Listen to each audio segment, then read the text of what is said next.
one of us do, don't we? I think it's in there. For the. Oh, yeah.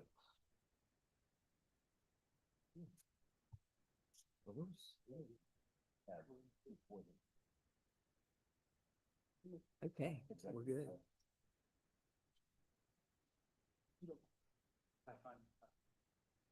Okay. I should have asked them. Yes, is the board. Okay. What? Yeah. We're live on this. Okay. You guys? We are good. Let's call this meeting to order. This is the March 2nd New Garden Township Board of Supervisors meeting. This is a meeting that's updating the meeting that was scheduled for last week. Let's all stand for the Pledge of Allegiance. Pledge allegiance to the flag of the United States of America and to the republic for which it stands, one nation, under God, indivisible, with liberty and justice for all.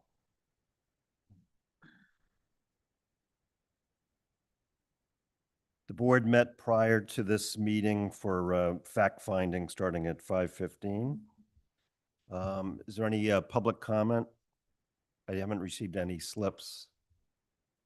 If there's no public comment, we had a public hearing that started at 6 o'clock related to 975 Newark Road. That's what was going on when many of you arrived. Next, we'll move into recognitions. Chris?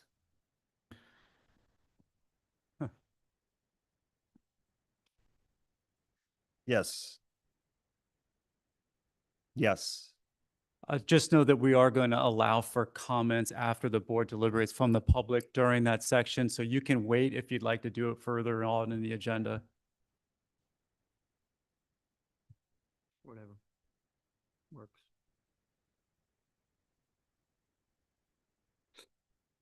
Yes, I'd just like to give a kind of informal shout out. Some of my staff members are here in the audience. I'll try not to embarrass you here, but just wanted to give some just quick recognitions here to those who played a pretty solid role in terms of the last several weeks worth of, I'll call them winter events. Some of them more severe than others, but first and foremost, our public works team led by our department director, Kenny Reed, did a fantastic job, not just during that probably icier event in the January 26th timeframe, but this recent occurrence too. They had a good response plan. They were out overnight, multiple runs each night for those two occurrences. Ran him pretty ragged. I'm pretty sure he won't miss seeing a snowflake anytime soon. But that was very kind of indicative of their professionalism. And then in the same coin, our Parks and Open Space team, led by our department director, Mike Buck, and our two-person crew, not only did we get responses from residents appreciative of how well we clear the roads, we also got a lot of phone calls about being one of the only municipalities who actually clear their park pathways as well. And I remember getting a lot of voicemails with people recognizing that they had nowhere else really to go other than our township park. So kudos to them. I'd like to also, at the beginning of the year, recognize our finance team. We're the unsung heroes working behind the curtain, if you will. So Christina Molnar, our finance director, just if those unfamiliar with Pennsylvania kind of compliance measures, January is a heavy month for regulatory reporting. We did that quote unquote down a person this year because we did have some staff transition and they rose to the occasion. And oh, by the way, filling in the time frame when they had a chance to eat and sleep, I was asking them for all of our budget closure items and everything else in advance of that as well. So they did a really, really good job. And then not necessarily a recognition in terms of operations and stuff, but I did want to recognize that we do have an intern that we stole from another township working for us this spring. She's a last spring semester senior at Westchester University, particularly majoring in urban and environmental planning. We're actively letting her know that we have a spot possibly for her here at New Garden, particularly for planning and zoning purposes after that. And she's hit the ground running with our staff and has done a fantastic job in the last few weeks here. So that's Jacqueline Tuck. And so if you see her around, new face, just want to let you know that that's the new addition to the team. So those are just the informal recognitions I want to provide tonight before we start. I just want to quickly share that Jacqueline's been very helpful with the Historic Commission, coming in and getting them kind of organized. It's been good to have a township Yes, liaison with that. As I told her that she was going to be staffing the historical commission. I said this was basically putting her into shark infested waters of the staffing the historical commission. So Yes, thanks to everyone. Kenny, thank you. Christina, Asiri, John, and Jacqueline, welcome aboard. Jacqueline was the recipient of the Lewis H. Marshall Award, which was awarded by the Chester County Association of Township Officials for last year. And we take a hard look at college students who are interested in local government, and she was the award winner for last year. Great, thank you. There's no presentations this month. We have included in the materials the minutes from the last meeting schedule, which was February 2nd, 2026. Is there a motion to approve such minutes? I'll make the motion to approve. I'll second. All in favor? Aye. Any opposed? Great. Next, we have the treasurer's report. Is there a motion to approve the unpaid invoices in the amount of $251,110.45 and the paid invoices in the amount of $860,651.53? I'll make a motion to approve the invoices in the amount you cited. I'll second. You want to, Yes, there is one invoice there for $2,245.88.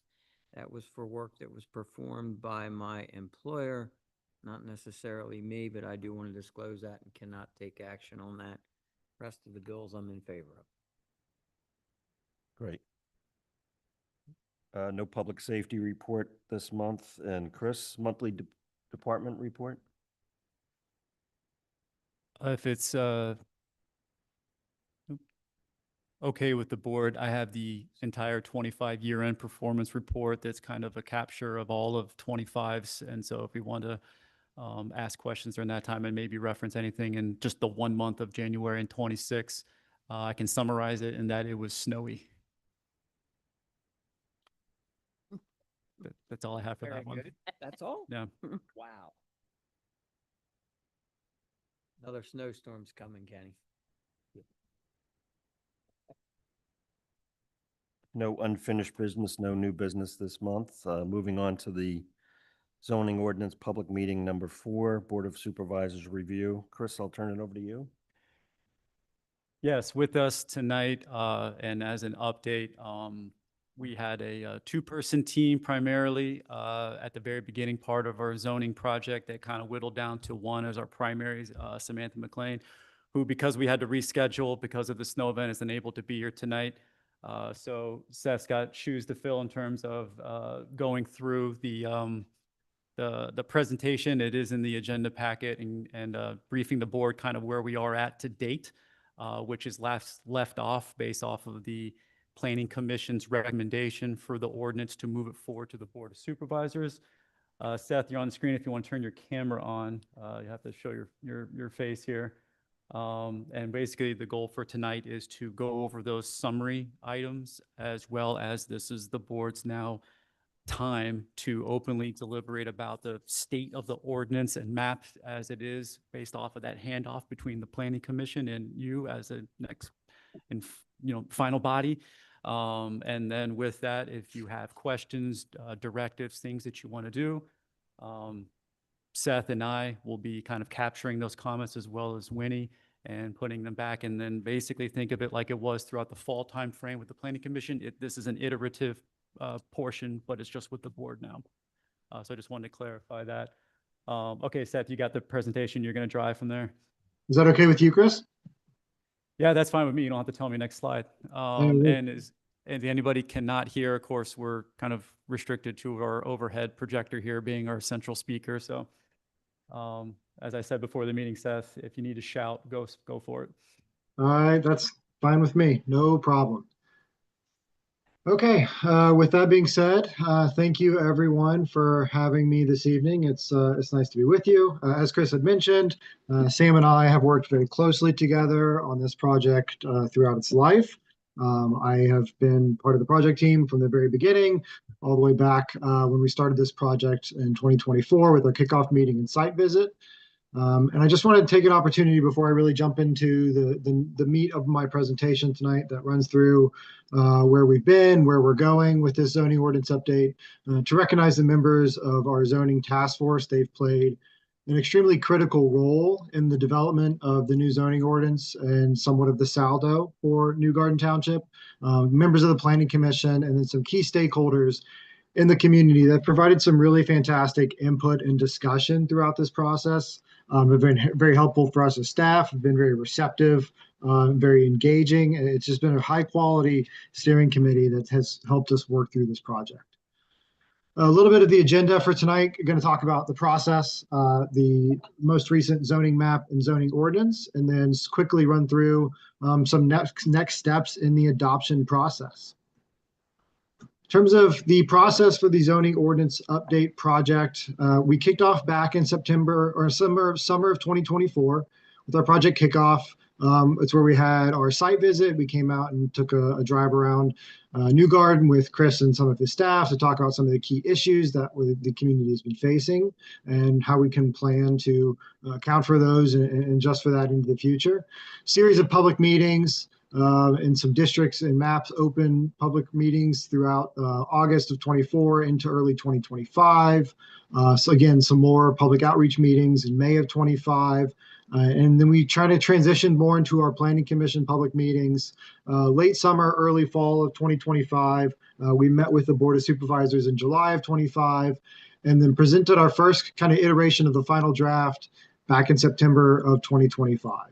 Throughout the duration of all of these individual meetings, we have had regular meetings with the task force on a monthly, sometimes more than once a month basis, to run through draft deliverables, make sure everybody was on board with the project itself, and kind of align things with how we thought the Planning Commission and Board of Supervisors would want to see things as we prepped for those individual meetings with them. Our fall meetings for 2025 after September included a Planning Commission meeting in October where we went through an updated final draft and then prepared an addendum to the final draft with some comments from the solicitor. They didn't take any action at the time, just needed an opportunity to reflect and revise on that. We did meet again in November of 2025 with, again, a revised final draft based on some additional edits from the Board of Supervisors. And then we held a motion for the public task force meeting, which we then held in December. It was held on December 9th. There were some internal discussions to solidify some recommendations before moving forward. Then on December 17th, there was a Planning Commission meeting where we finally made a recommendation on the final draft ordinance and map with some changes around trucking terminals, warehouse logistics, and the Limestone Light Industrial District along Limestone Road and its corridor. It was designated as a mixed-use district, but it is called the Limestone Light Industrial District. We did, again, revised our permissions in that district and then changed some other permissions in the Village Gateway District for trucking terminals, warehouse and logistics, both small and large, to be permitted uses by right. So that timeline in totality brings us into a both final draft zoning map and zoning ordinance. The draft map on the screen here comes out of that last Planning Commission meeting dated January 9th of this year. It does include that Limestone Light Industrial Light Purple District down in the bottom right-hand corner along the Limestone Road corridor. No other changes in effect to the actual zoning map from earlier in the fall beyond that Limestone Light Industrial District. You can see the spectrum of proposed zoning districts from parks and open space through some of our mixed-use corridor and Village Gateway Center and Gateway District. Those are a combination of several different mixed-use districts. We have our enterprise and light industrial districts, and then the airport district itself. The final draft zoning ordinance, again, includes the establishment of that light industrial limestone district. It is classified as a mixed-use district. As on the draft zoning ordinance, we combine districts into different classifications just for ease of reference and regulations. We did add an intent statement and some dimensional regulations within the Limestone Light Industrial District. And then it was added into our grand use permissions table to give it a variety of permitted uses. As I mentioned, we also changed some permissions for trucking terminals and warehouse logistics facilities, both small and large, in the Village Gateway District. Those previously were not permitted, but those were changed to be permitted by right. And then a few other cleanup items were done. We had to make some revisions to roadway classifications as we were working through the updated subdivision and land development ordinance. We had some numbering issues in Article 4, the uses article, and then we discovered a typo in our supplemental regulations for car washes that required a 3,000-foot stacking lane requirement, which, as you can imagine, would be extremely lengthy. It was meant to say 300 feet. It was just a typo in the ordinance. That brings us to a number of considerations for the Board of Supervisors as we prepare for a final motion to establish a public meeting and potentially a draft zoning ordinance to go forward with adoption. While we did include some bulk and area standards in that Limestone Light Industrial District, they were not prescribed by the Planning Commission themselves. So what we did as staff is added them in. That was a little bit scaled back version from the Enterprise District, which is more of a traditional heavy industrial district. So scaling those back a little bit kind of brings them in line with what would be a light industrial district. It is called the Limestone Light Industrial District. However, the intent was not for it to really be an industrial district, more of a mixed-use district. The board may want to consider changing the name or the nomenclature of the district just to align it with the types of uses that are allowed in that district to avoid potential confusion. We also did receive some feedback based on that buffer or that stacking standard for car washes on 300 feet, that it may be too excessive, even beyond that typo of 3,000 feet. The board may want to consider reducing that to 200 feet, which is a standard that is used in other municipalities. You see some that are 300, some that are 200, some that are somewhere in between. You can kind of consider that as you will. And then one final review of normal agriculture operation permissions, and then drinking place, brew pub, and beer and liquor sale permissions within that Limestone Light Industrial District with the solicitor, just to ensure that we're fully in compliance with state law. So what does this mean for next steps? Once we have finalized a draft ordinance that we are comfortable with moving forward with potential adoption, there's a 45-day review period by the Chester County Planning Commission per the requirements of the municipality's planning code. After that 45-day period would be the first potential day for a public hearing through the Board of Supervisors for a potential adoption. Adoption can be done on the same day as the public hearing, or it could be taken at a subsequent Board of Supervisors meeting. And that's really it for what I have today. I'm happy to go back and answer any questions on any of those considerations, changes to the districts. We have the zoning map. We really can run through any types of questions or comments that the board has for me or Chris this evening. But again, thank you very much. I think the first would be those kind of immediate recommended focus items before going in kind of general feedback. So if you want to pull these for consideration, thank you. It's kind of starting 1 through 4 here. Okay, so we need to look at these and discuss these first. Yeah, Correct. so Yep. the first one would be, and I can go ahead and pull them up. We have the bulk and area standards for the Limestone Light Industrial District. As you can see on the screen, it would be a minimum lot size of 1/2 acre, minimum lot width of 50 feet, and then setbacks that align with what I would consider kind of a lighter intensity district than what you would see in a more traditional industrial district. And again, with the intent that this wasn't really meant to be an industrial district, more of a mixed use district. So it is a scaled back version of a higher intensity industrial district. So if you remember, there was a lot of conversations around the intent of looking at uses, but it never really escalated. And it got to the point of what that new mixture of uses meant, from essentially maximum lot coverages and the bulk standards height kind of to the property lines. So it's one now where if the intent, and instead of light industrial also, I think the vernacular was small scale mixed use district. I think that was repeated pretty significantly over the fall.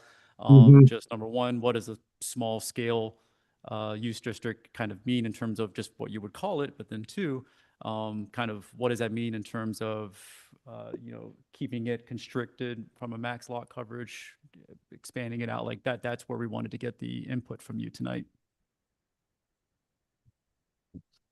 Just give me a second. I just need to pull out the map. I guess my question would be kind of a general one of what kind of businesses we should expect if we're trying to get these sort of small scale. So it obviously wouldn't be a mom and pop because it would be new. Well, I shouldn't say obviously, but you would think it wouldn't be a mom and pop because if it's new construction, it's going to be a pretty high cost per square foot. So what kind of like smaller businesses would we attract if we don't want those sort of chain restaurants like people always complain about a drive-through, things like that? What could we expect to encourage that, and if that's what we're looking to do?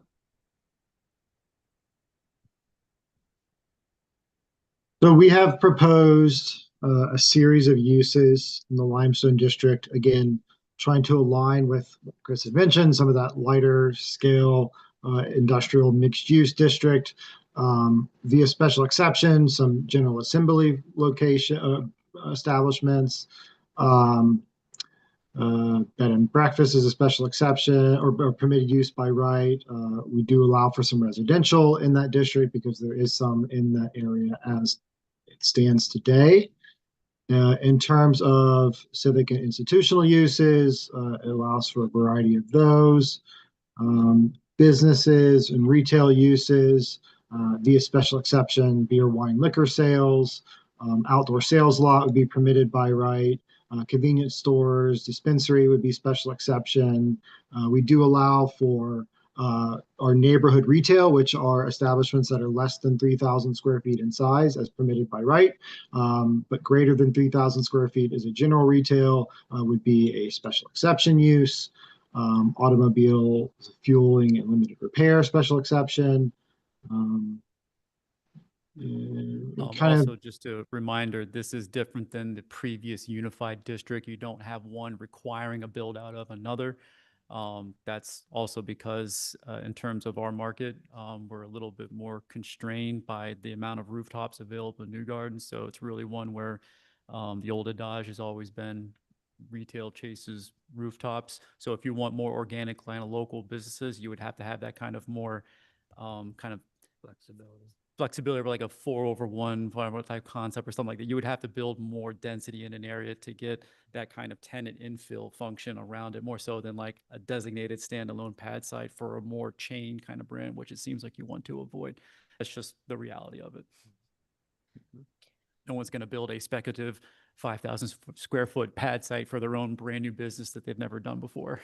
Right. I'm just trying to kind of help residents visualize what sort of things they would see there. So, because people kind of always go to the worst thing and they just assume it's going to be a series of McDonald's. So I don't know if I don't know what it's called, but it's at the very top of the hill where the liquor store and the Chinese place and the burger stand used to be, right as you're going down 41 on the left. Okay. That sort of like smaller infill, if that's the sort of thing that would be allowed here, or if that's the sort of thing that we need more rooftops for, or that, you know what I mean? I guess that's more of my question of. Yeah, it kind of depends on the market, and it's also one where you look at the permissibility, but also the size and the prevailing open parcels and kind of what their constraints are versus large tract area versus just kind of these like more like a parcelized condominiumized kind of parcels. And so that's one where, we can go through a market analysis if you want to as a township to give you a more exact answer, but I don't have a crystal ball, unfortunately. But that's kind of where it's the vision of what type of vision do you portray on the corridor in of itself. So for me, I think keeping it in line from a residential perspective with like the density of mixed use, but for commercial, kind of putting those two possibly conditional use. That would be for Seth. So in terms of like residential uses, there's a variety of ones that are permitted by right Yep. in the limestone light industrial dwelling units, multi-unit, single unit attached, trot houses, 2 This is units, like- all permitted by right. Hard to do in this setting because, Yeah, it's going to be, yeah. right, this is really just, I think for me, I would, if we're looking for direction on the area for this limestone light industrial, I would say mixed use. Mhm. Same standards Okay. for that. I think that gives us, the district some flexibility as well as maintains control. And I think the uses were sort of outlined when they came to our table, and we have not done anything with them, but I'm not sure why they didn't add the area in bulk to it. Yeah. So Seth, instead of looking at the limestone as it is now, go to the mixed use corridor. yeah, can you zone in? And that's one, from my understanding, it has a residential and a commercial kind of component to it, correct? Yeah, And Seth, so Okay. mixed, That's what mixed we're use, talking about. Seth, can you enlarge that so that we could possibly read your screen? There you go. Is that better? Yeah. Thank you. you're welcome. So yeah, in the mixed use district, we do break it out in terms of the type of use. I mean, just in terms of residential and non-residential, there's no minimum lot size in the mixed use district for residential uses, but it's back to that standard minimum half acre for non-residential uses. And we do break it up a little bit more specifically, depending on the type of residential use, only for really the lot width, and then everything else beyond that, except for, with the exception of impervious lot coverage, is standardized. So in terms of the caveat of differentiation between residential, commercial, what the use matrix entails is those commercial potentials were pared down in terms of lighter density or intensity types of uses. However, the bulk and regulation standards were never really fully fleshed out. So we have kind of like a conceptualized all-encompassing rather than a bifurcation between commercial and residential, which the mixed use corridor is. So it sounds like you're saying that you would want to replicate that, knowing that the actual uses themselves are lighter uses than what's in the mixed use corridor. Does that make sense? But use the same area in bulk that the mixed use. Same as a starting point for I- discussion? Okay. Think that would be, one change that I would be okay with. I would defer, I mean, we still have time, this is a working document, to take a look at those, and maybe we can make some minor changes where needed. Okay. For me. Does that answer bullet point number 1 there, Seth? I would say it does. Yeah. I think the second one was just the name in of itself. I don't know how creative people want to be right now, but it's just one we're thinking about the fact that it's a smaller scale mixed use corridor. So I don't know if it's one where there's a name that makes sense, but it doesn't have a real specific lens on industrial or not. It's just small scale mixed use district. So open for discussion items about the naming convention of it.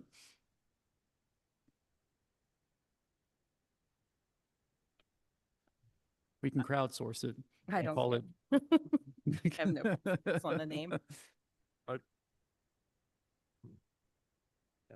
I think the fact that it's called limestone is making people want to call it a light industrial district, so Yeah. maybe we changed to kaolin or something like that.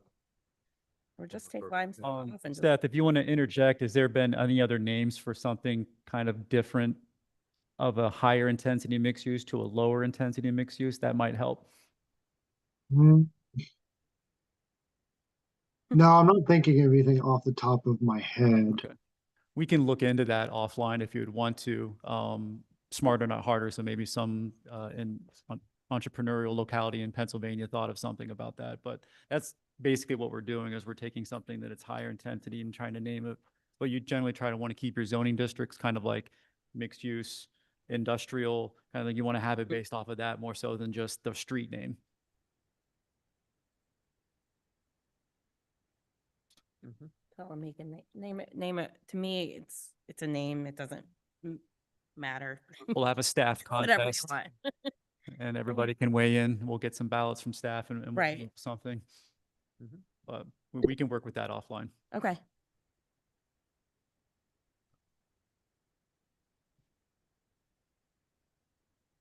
Yeah, and on the next bullet point, I would certainly consider the 200 feet as opposed to 300 feet. That was based off of I think a singular input when we saw the very grossness of the 3,000 and caught that, but 200 is pretty standard. And so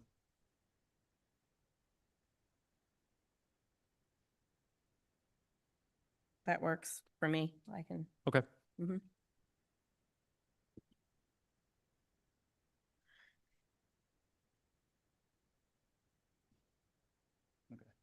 You need one. Okay.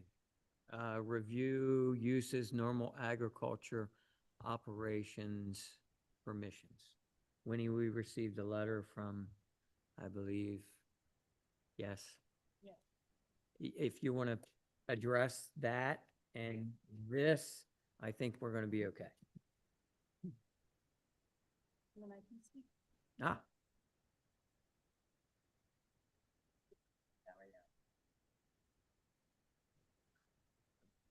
Fine. I apologize. We did receive a letter from Laurel Valley's council concerning the definition of spent mushroom compost, which I think was just inadvertently not taken out. There were other suggestions that I think are just a little picky, so I think we're fine without them. The thing about drinking place, brew pub, beer, liquor sales, the Pennsylvania Liquor Control Board controls anything to do with alcohol. We can't treat any place that serves alcohol and food any differently than we treat a place that serves just food. So identifying places where alcohol is served just has to match up with what the Pennsylvania Liquor Control Board and the statute that applies to that calls them, so that I can review to make sure they comply with that.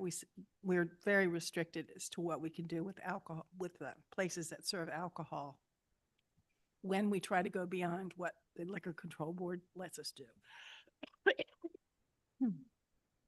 So I think so long as the proposal is to have places who serve alcohol there, all we have to do is just make sure the definitions comply with the statute. I think that's it. Yep. Right.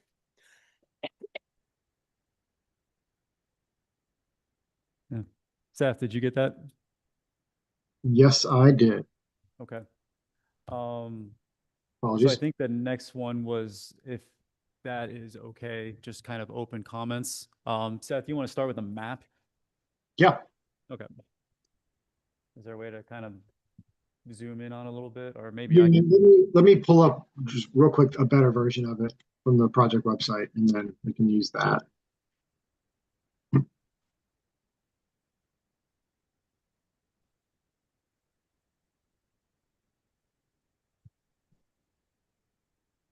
Okay. I'll start here just so we can see the legend at the same time, but we can zoom in and look on anything we want.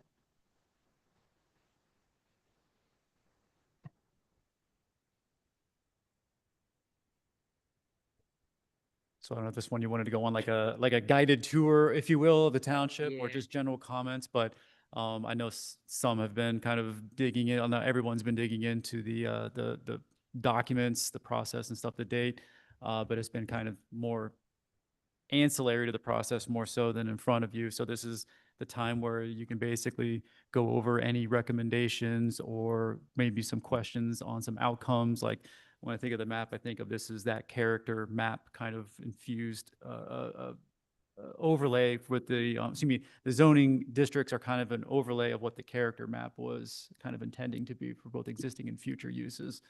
And so all of the intents and stuff, so Seth and I can definitely answer questions for each, but this is just for feedback time for us. Okay. I mean, I can start going from what I remember. I don't have a copy of my marked up map, but, starting at the top left. So that little green residential flex, next to the airport, gray? The brown residential, it's kind of tough. What color is that officially? Does anybody? have The, like a- the, the gold, Russ, that you goldish go. brown is residential flex. That's the crayon that everybody leaves in the box. So the residential flex district, yeah. I would say let's kind of, I think, pull everything over and get rid of the residential flex. And then I personally think along the roadway, it should just be Village Center all the way up. I'm sorry, where are you pointing to right now? Focus on the one thing. Oh, so you mean the kind of areas kind of to the Mhm. west of Church Road there in the. Yeah. Okay, Yeah, so color all of that blue. Bluish. Okay, so I apologize, yes. So keeping Innovation District, pulling it, dragging it over to the left as well. To the border of. Yeah. Mhm, Yeah, it seems very, very mixed up there. And the mass around the airport should be in the innovation district. I agree. Okay. yeah. And we do have conservation easements on some of the properties that are over there. And then obviously you can see the stream that's going to limit any sort of development. So I think it's just more of a continuity sort of thing.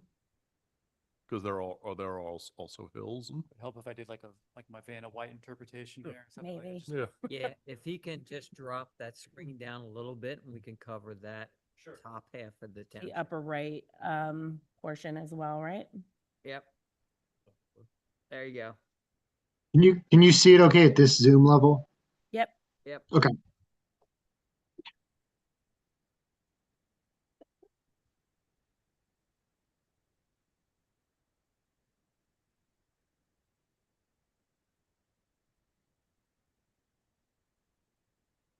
You want to go? Check. Okay. I think we were, Text. So So you're referring to these areas right here? yeah. Okay. yeah. If the blue comes all the way across, that would. So you're not necessarily thinking residential flex. I mean, these are, what is it? We have a manufacturing facility here in Mushroom Farms primarily in this area. As well as easements for Okay. open space. So you would want to see, Right, Just- yeah. okay, I'm just trying to interpret the map here. but- Yeah. Yeah, because Okay. if someone, let's say, acquired land on the more productive eastern side and then wanted to use land as reserve, to Eastern get, side of where? sorry, Church Road, on the Oh. eastern side of Church Road. Gotcha.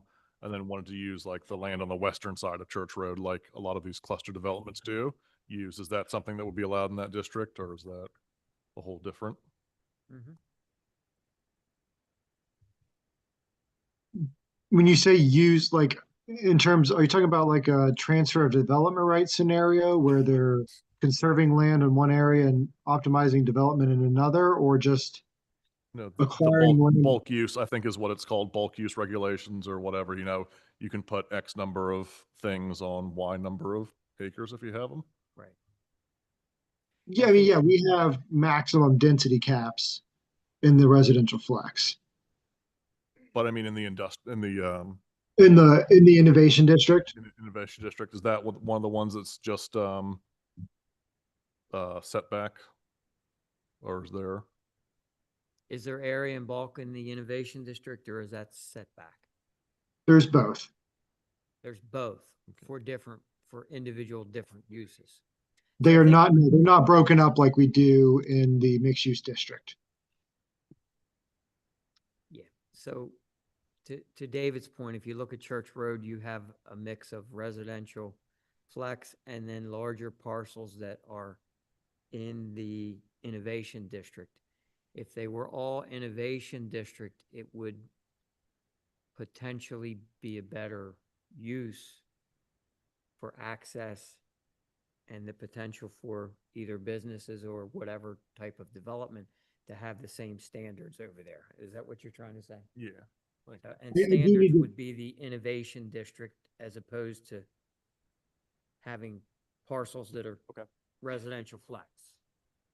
I do need to correct myself. I was a little quick on that. We did do separate bulk and area standards in the innovation district for non-residential and residential uses. But, okay, so they're different. We can look at those now. I think maybe if we focus on the map Yep. for tonight's purposes, and then if we get into the next meeting, we can go through the language, yeah, and what, because if not, I'm gonna get confused. yeah. Yeah, I agree. Okay. And so I had a question too of, and this is more in terms of like, you have these little patches of things. So, right now I'm looking at Ronway Drive and, Sherwood Drive cul-de-sac that's just north of where we were just talking about. That's colored Residential. residential light. Right. So if there's already houses there, what would really be the harm to kind of just go ahead and coloring all of that blue? Obviously someone would have to like go in and buy a bunch of houses and knock them out to be productive. It's just a matter of like, I guess my OCD of wanting to have as few colors as possible and as nicer little areas. And then again, that speaks to that little pocket of purple that's there that I know that we put because there's currently an industrial sort of road there. Yeah. So I guess that's just a general question of, Do that, sorry. I mean, in terms of bulk and area and use standards, it's not going to make anything there immediately non-compliant. Because they're meeting the minimum lot sizes. I can tell by they're greater than that. What we would limit, what we would require for single family residential. It is a permitted use in the innovation district. I believe all the setback requirements would be met. I think the only thing you would encounter is just kind of changing it from low density residential to innovation. What does that mean for my property? Does that elicit some type of concern from property owners and those around them? Maybe, maybe not. But I don't think it doesn't immediately cause any like serious, any non-conformities that I can really foresee right now. So even in that same coin, because this happens everywhere, you'll have somebody just purchase a bunch of residential low properties, and then they'll go through and apply for a map change adjustment to be brought into an adjacent district as well. So it's kind of like metering it that way versus making it one way. That it's just part for how you would want that kind of process to entail. Let alone somebody just identifies this as a marketable property, they go and buy it, that's what they would do. okay. So, but remember, the map is based off of existing character and future character based off of that area. So it's one where do you vision and intend to that to be something different someday, or just kind of what it is with that possibility. Right. But focusing on kind of the narrative around what the zoning even got to be this point in the first place was intentional. Yeah. Yeah, that was more of my, I guess as a tangential kind of looking to the future thing. Yeah. I know that all of these were colored like, Yeah. the more intense around Bancroft Elementary. Well, because a bunch of houses got put there and that's what their, 4-to-1 is. So that's what we're coloring it now. But like, if we're going to be looking to the future, is there any reason why we need Right. to do that?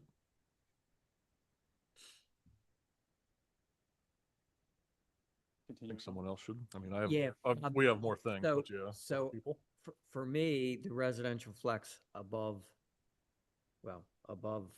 Baltimore Pike should either be changed to, You're talking about all applicable. yeah, from Baltimore Pike Okay. in that area. So does the rest of that go all blue where the residential flex is and the green and the low density above the bypass? So those properties up here today, Yes. I think these are in the commercial industrial district today. correct me if Correct. I'm wrong. Yeah, like 2 or And 3 of them. that's one where if you would, like, this was just based off of like I said, the existing Existing, character more right. so than anything else. Right. But that's kind of what led the day. But like I said, there, that's a blend between existing character and future vision. That's where these conversations are so important. there is consistent the commercial zone up there and the innovation district, there is a lot of similarities. So it wouldn't be a drastic change.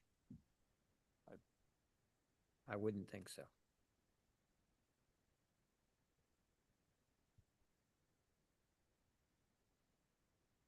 So overall, it sounds like more keeping kind of consistent with expansions of the innovation district is that's what I'm hearing Yeah. is more amenable, more so than kind of surrounding it with these residential flex. Like this district area is more kind of your vision of continuing to consolidate opportunities centered around the ADZ and that existing business park, which all of this is today. Does that sound about?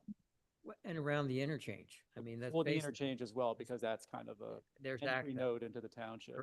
Yes. Okay. So, I mean, I think we should have a draft working map of that. Okay. And then David, you said something earlier about the gateway and Yeah, but adding while something. we're speaking about that part, now that I'm thinking about it, if we are kind of going to be making it more clear about the limestone light industrial or light mixed, if it might not be a good idea to have that also be colored up there as a light sort of commercial, because that's kind of the transition to West Marlboro where you get really rural, and we've already, you know, committed to that sort of rural scape on the other side of Newark Road. So if we have, you know, you want to use where the transit of connections already are, but at the same time, you want to have a more gentle transition, I would think. Yeah, I would be So okay with that's that. something to think about for, I know, again, it's just a tiny little splotch, but yeah. Or maybe we could make it go the entirety of between the township line and the bypass to the north, but there's just not a lot of room up there. I could go either way. I'd have to dig into some of the language to read. Okay. The uses. That's my homework. But either way, it Yeah. makes more sense. It's more friendly to the neighbors to our north. But if you want to go into the gateway part, I think. those Yeah, are the thing. the Baltimore Anything in Pike the- corridor, the center. While we're above Baltimore Pike, is there anything else on the northeast side? Like above Baltimore Pike? That was the same sort of, like, shouldn't it all be colored the same sort of color? And I mean, you know, there's the lighter shade where it's already kind of filled in with those things, and the ones that aren't, it's like a mobile home park and things like that. So looking to the future, that might be the sort of thing with, again, with the really weird, long, narrow things. If the owner wants to consolidate all of those and get some sort of density like we have up at those townhomes that were put there. I can't remember the name of them now, but that sort of thing. So if you wanted to color sort of a more exclusively residential, Medium. yeah, medium, so have a little bit more do away density. with the residential flex. Right. Yeah, because and I need to keep this in my brain of the flexes. It's Flex still, kinda it's has more exclusively density in residential. One direction, but then it also reverts to a low density residential district. It's contingent upon availability of infrastructure, primarily sewer and Okay. water. So it's, in those conditions, it's 1 acre lots, upwards allowable of 12 units per acre. Medium Right. density is kind of right in the middle, but it doesn't have that reversioning to a 1 acre lot if there is no public water utility. So that's Okay. kind of the stratification of the designated residential districts. And then, of course, low density is the standard 1 acre lot. Okay. Yeah, so for me, I would want the residential flex then, the higher level, because that's where the sewer is. And there's already, you know, houses and density up there. And that's really, at that point, you're not only a Kennett Square mailing address, but you're kind of taking the spillover from the borough. Yeah, and I'm only, for me on that part, I'm only looking at the larger pieces that are open. Mhm. The communities that remember are that already there. This is so- a designated aqua Right. field right now. So everyone looks at that, but that's Yeah. encumbered with the Yep. use that's going to likely be there for quite some time. So just want to make sure everybody understands that. Yep. But I guess I'm thinking more of those like parcels that are colored the lighter yellow as opposed to the darker yellow. So sorry, I keep using the wrong terminology. Yeah, the colors don't even match on the Yeah, page. residential low density as opposed to residential medium. So, Okay. it So they seems that should the be stuff, residential medium up there? I mean, honestly, I'd really rather see it all flex, but it's just a matter of I agree the, with Dave. the distinction between the density of low on the one side, along Pemberton Road, and then you get denser to the west. It doesn't really seem. Above Baltimore Pike. Yeah. So then in that, So you see between this Baltimore more as and- an opportunity to accept density because you have because people forget this is a sewer property as well. right. It's not built out with anything, but Aqua does own this as well. So this is kind of this is where the stuff is because obviously this is the gateway. Infrastructure, Yeah. right. Mm. Just want to make sure I'm summarizing that, Yeah. so. Yeah, if you can get us a draft of that, that would be. Well, that's what I'm saying. If we can get these kind of, The, Village. the district. getting these annotated here. This will be all red. Yeah, And then changing that, the entire thing to brick red. mixed Village use Gateway, right? corridor. Yeah. Yeah. Removing, that's the mixed use corridor where like the Giant is currently, correct? Yes, all of this is because you think of it like highest allowable intensity for like commercial where it already is, and then kind of waning it downward mixtures until you get to the village kind of core center. So think of it like a corridor kind of easing into more of a village kind of vision versus more commercial opportunity as Okay. well. That's why it was kind of stopped because we have Village hard gateway. features and Mhm. roadways kind of stopping. That's why we stopped it at, Thompson Road.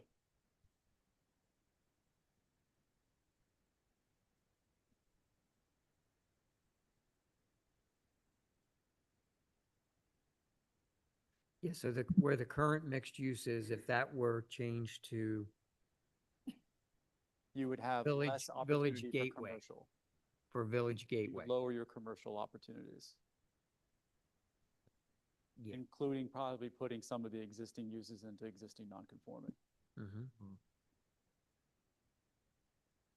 So then, let's talk about this big gold residential flex.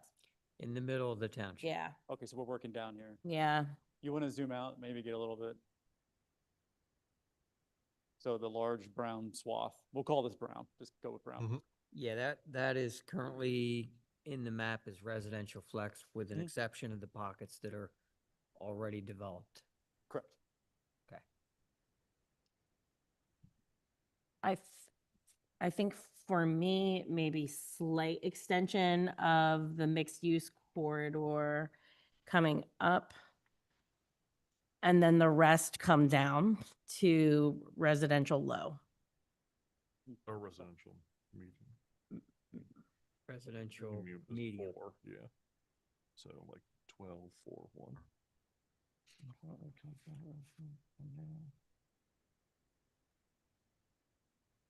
So if we were to get rid of, what you're saying, Christie, is if we were to get rid of the residential flex that's in there,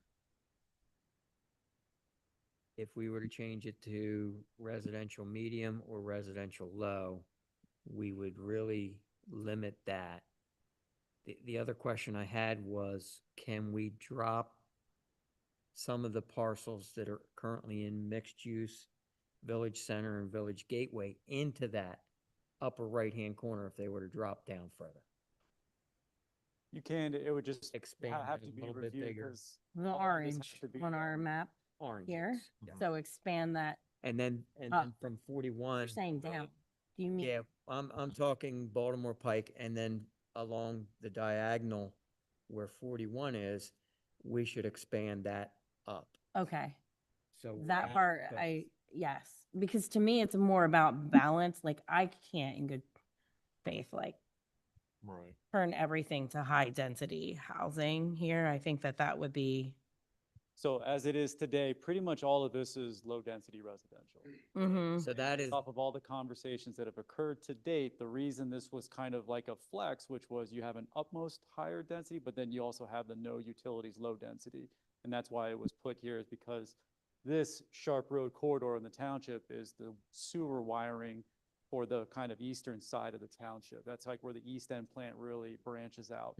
And so that was kind of the compromise if, missing middle housing and the ability to connect is most prime in these areas, but granted, it's also in that previously low-density residential. So this was probably the biggest switch from existing to future. So it's really one where if it sounds like there's a medium and a compromise to go towards a middle is what I'm hearing, is lessen the ability for intensity of outcomes in this area. To me, anywhere there's sewer connection, I would say go So what, mixed use or a higher density. Okay. Anything that isn't capable of connecting to sewer, take it low, would be my personal opinion, just for balance. But that, I'm just one person, so. My concern that what we have discovered with White Clay Point is that the costs for sewer and the ability to get it at any sort of reasonable price is going to make the houses impossible to be the missing middle we were looking for. Mhm. So my concern is that, and for full disclosure, I was pushing for density and that sort of thing from the beginning because I wanted, missing middle. But if it's going to be literally impossible, it seems to me that by allowing a significant amount of density, what we're going to be doing then is just making a whole bunch of McMansions there, because that's the price point of what they would be able to recover the sewer capital investment costs with.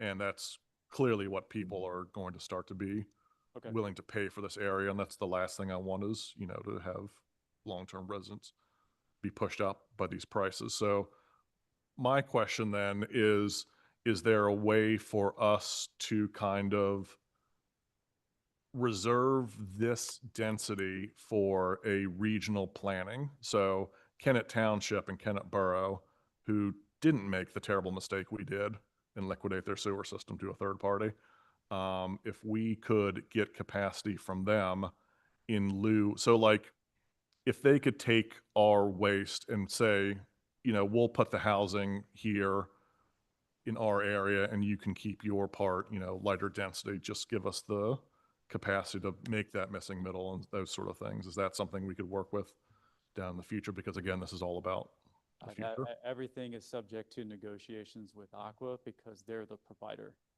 So we have very little leverage in that. So like we can't just buy capacity from an adjoining township? We would have to subsidize that as a township. We had to purchase it from them and then give it to Aqua. So that's But a who big can- investment. I'll put it that way. who controls the 537 and the planning modules? The municipal operator. We do. Yeah. Correct. Hey, look, the clock was right.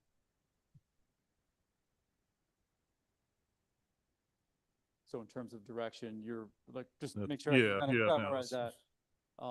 It sounds like you want, let's talk about visions and outcomes before getting in, because this is not a sewer planning meeting and I don't Right. want to revert into that.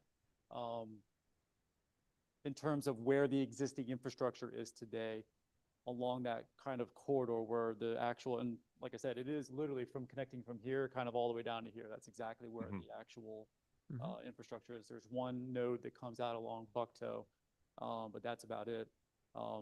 Keeping this as existing kind of residential flex, and then maybe turning the other ones lower. Is that, just want to make sure I'm summarizing that correctly.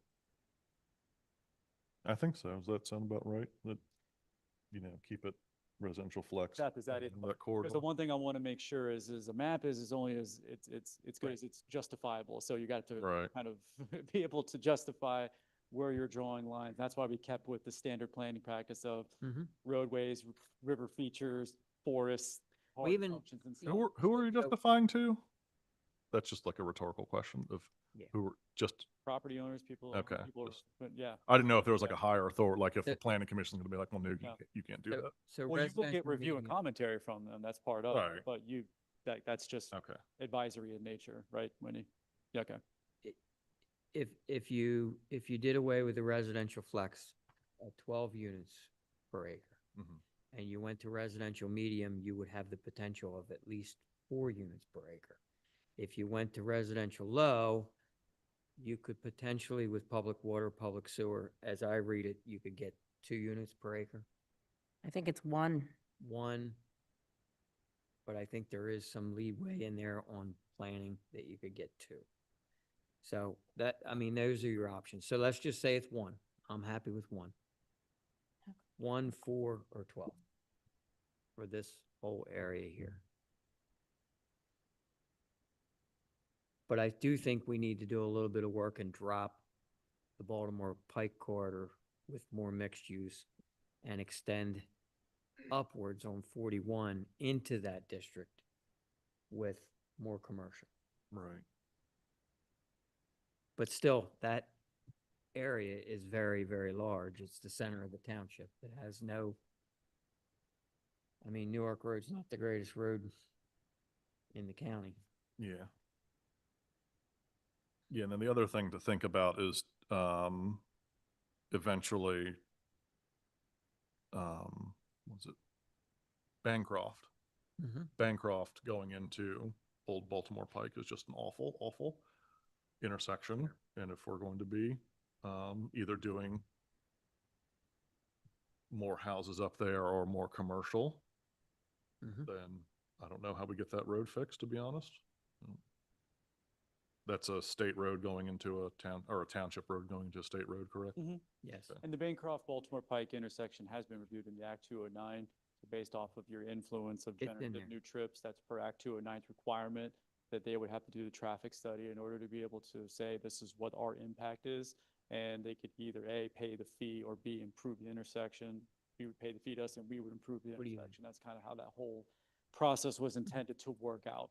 And so when you're looking at this thing in terms of the outcomes are really, when you kind of started back at the very beginning, it was about 193. driving, if we do have growth opportunities, 59 of one. towards what the comp plan talks about, which is growth along the growth corridors. Mhm. So if you want higher intensities, kind of skewing it more towards these main arteries to justify the build out of those arteries, that improves, enhance those areas of infrastructure that are the largest, the largest community needs. And so if you're want to direct things more towards that, I mean, I don't think that would be against all of the discussions prior to today. Yeah. But it does sound like there's some sort of capitulation versus kind of a uniform approach to this, more so than kind of broken up a little bit. That's one I would need more kind of guidance on in terms of letting Seth and team know. And in terms of process too, and this might help, we have the March 16th meeting. You can summarize some of these items, and so it would be able to be updated for a draft concept, if you will. We can go over that draft concept in 2 weeks, which would be a pretty short turnaround, but still fresh in everyone's memories. Because these meetings kind of serve as these like just open discussion kind of workshops, if you will. And that's kind of what the intent of tonight is kind of a workshop, which is why we're just looking at it like this. Mm-hmm. But overall, it sounds like kind of uniformity more towards the corridors, kind of maybe less intense in some of these inner areas that can least support it, and driving it up towards. But then if you can think about kind of the bulk standards, like driving growth, density outcomes towards those corridors, is that Yeah, okay? I All would right. say so. Yeah, and keeping, like you said, keeping in mind, the poor intersections that we have, like, 5 Points or whatever you want to call the Newark, Newark, Yeah, this is the Bucktown. Act 209 study as well. Yeah, Right. so everything in these things has all been looked at. So we have at least the summary understanding of what the existing need is today. That one is more or less more about line of sight and safety than capacity and throughput. Mhm. But yes, if you drive more growth in this area, you're going to have to upgrade that intersection. Right. Right now, I can't remember what level of service it is. It's not failing, but it's not great. No, yeah. But that's It's not because you great. have that huge berm and you're looking over your left shoulder. And like in this age now, I can't turn my head that Yeah. much as I used to. But yeah, it is dicey. Yeah. So for me, in that whole center portion that we're talking about, if we could reduce the net outcome, the Okay. build out of the township Okay. by changing it to residential medium or residential low, as well as bringing more opportunity for the mixed use corridor along 41 and dropping the mixed use on Baltimore Pike, because they both go into that. Okay. And not significantly, but if you look at some of the parcels along 41, they're not real big. No. And if you were to add to that somehow, So maybe some of the directly adjacent ones as well. some of the direct adjacent ones Okay. that in the northward direction for 41 and in the southern direction off of the Baltimore Pike corridor. Okay. As well as the Village Gateway could even be dropped down off of Baltimore Pike into the residential flex zone. And when you mean that, I'm just want to make sure. So, or Village Gateway, so to the left of the orange parcel. Keep going to the right, You're talking about in this area right here. coming Yeah. back from Kennet, correct? Yes. Yeah. So I guess the question to the board would be, do we agree on residential medium or residential light? And do away with some of this in here? I mean, my preference for anything north of 41 is going to be medium at the very least. But like you were saying, kind of have like a more tiered sort of density coming out of Tough Kenneman. So you have the darker red, and then if you have like, you know, that sort of horseshoe beneath, you would keep that, maybe some more residential flex. And then the next tier down, you get down into medium, and then you're down to the And keep in mind, if you Nothing. just said in the 41. northeast side, if you're directing that more towards a flex type outcome, you're basically just shifting it. So it's, everything is about balancing Mhm. kind of and skewing it around, but that makes sense.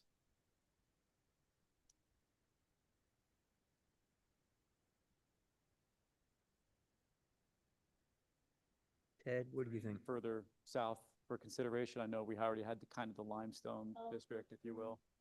I mean, This was an area of lesser kind of inputs because it was really just keeping the character function of Landenberg area. Mhm. going down, I just don't understand the purpose of the residential flex areas. I would just put them at Residential medium. medium. It it almost to me looks like that's spot zoning.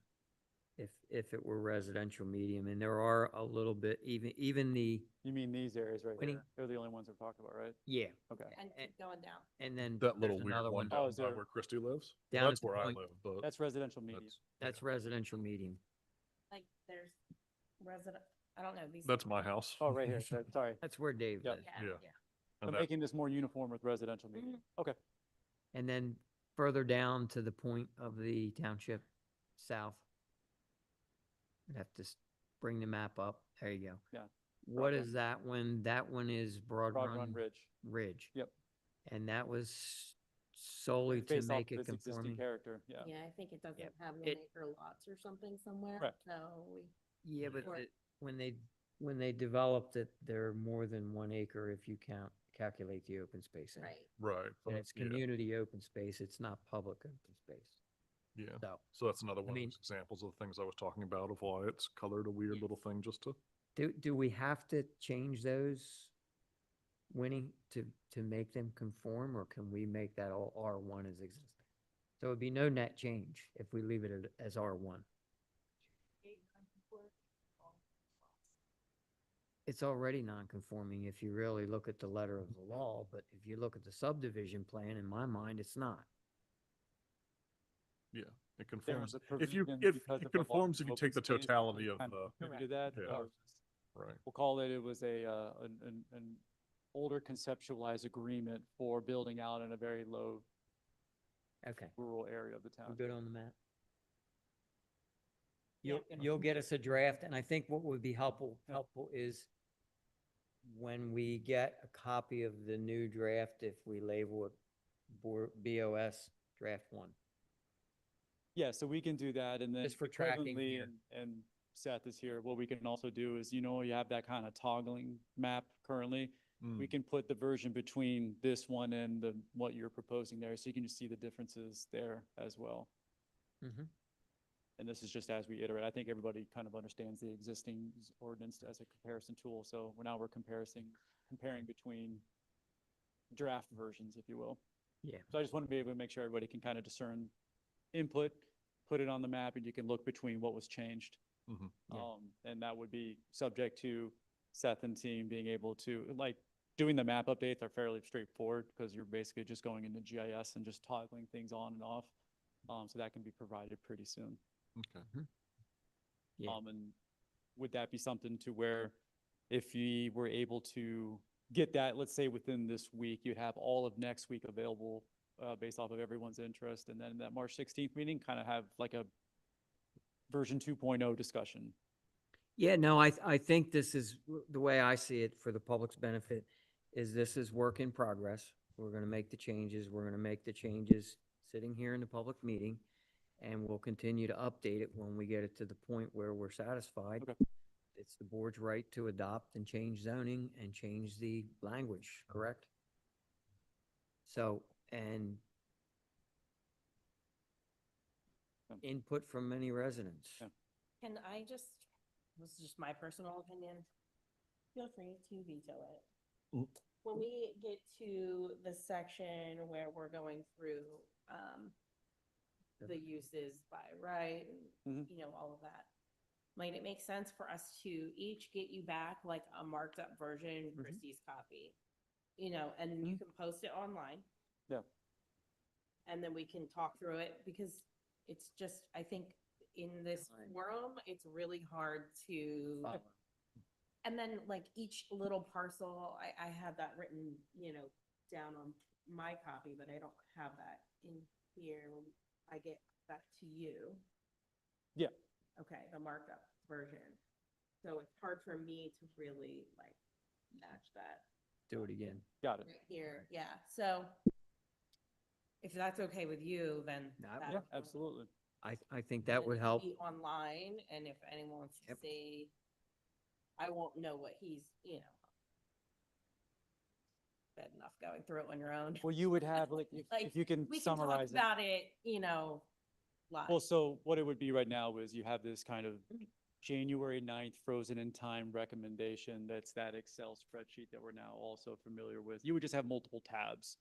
And every time you're making a change, we would have Steve Alaban's version tab, and it would have all the highlighted areas that you see a difference that you want to do. Does that sound like Perfect. what you're talking about? Yeah. I think that would be And then easier in for that people to next follow. meeting, what we could do is we can basically consolidate those recommended changes or discussion changes, and then just come to a consensus and just kind of walk the dog down the list. Okay, That's literally how the task force did it, and it's literally how the planning commission. okay. did it. Perfect. So it sounds like you don't want to get into that kind of right now at this point. And I think it would be useful to do it that way as well. It helps kind of better structure the. I think too, us having like the updated map, Yep. then we can really like make those. Make minor Comparison, adjustments yeah. as needed or. Right. Or Okay. recommend that we're satisfied with it from the other. Seth, real quick, do you have any things that you need in order to be able to, essentially right now is we're basically also with the ordinance of itself, because I don't want to simplify the fact that it's just the map and the actual use matrix. There's that whole entire 280-page ordinance. So that's Right. already been reviewed through multiple layers from staff, legal, and everything else. Any recommendations or things that you might have seen that's a little bit tougher kind of requirement, because it's all the finer language within the ordinance of itself. But same thing, maybe if you just want to. I think we should just page through it, because I think, That's all. you have our version, my version too. Yeah, I have marked up copy as well. Okay. Very good. Are we satisfied at least now for this Yeah, level of discussion? Yeah. I And think- Seth, I'm sorry, I didn't get your answer. Sorry. No, Chris, I don't need anything else right now. I mean, obviously some adjustments to be made to the zoning map. I will touch base with Sam first thing tomorrow morning, and we'll be in touch. Yeah. Okay. So before we lose Seth, I think we had some public comment in case Yeah, he absolutely. can help I with just wanted some to of make the sure input. that was given your opportunity. I'm good. Okay. So if you have any public comment, please come up to the microphone. Please state your name and address. I'm sure that discussion was very clear and there's no questions, but None.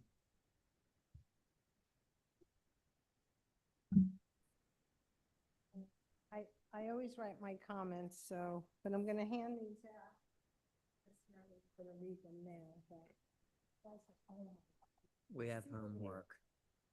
We will. Very good. Thank you. thank you.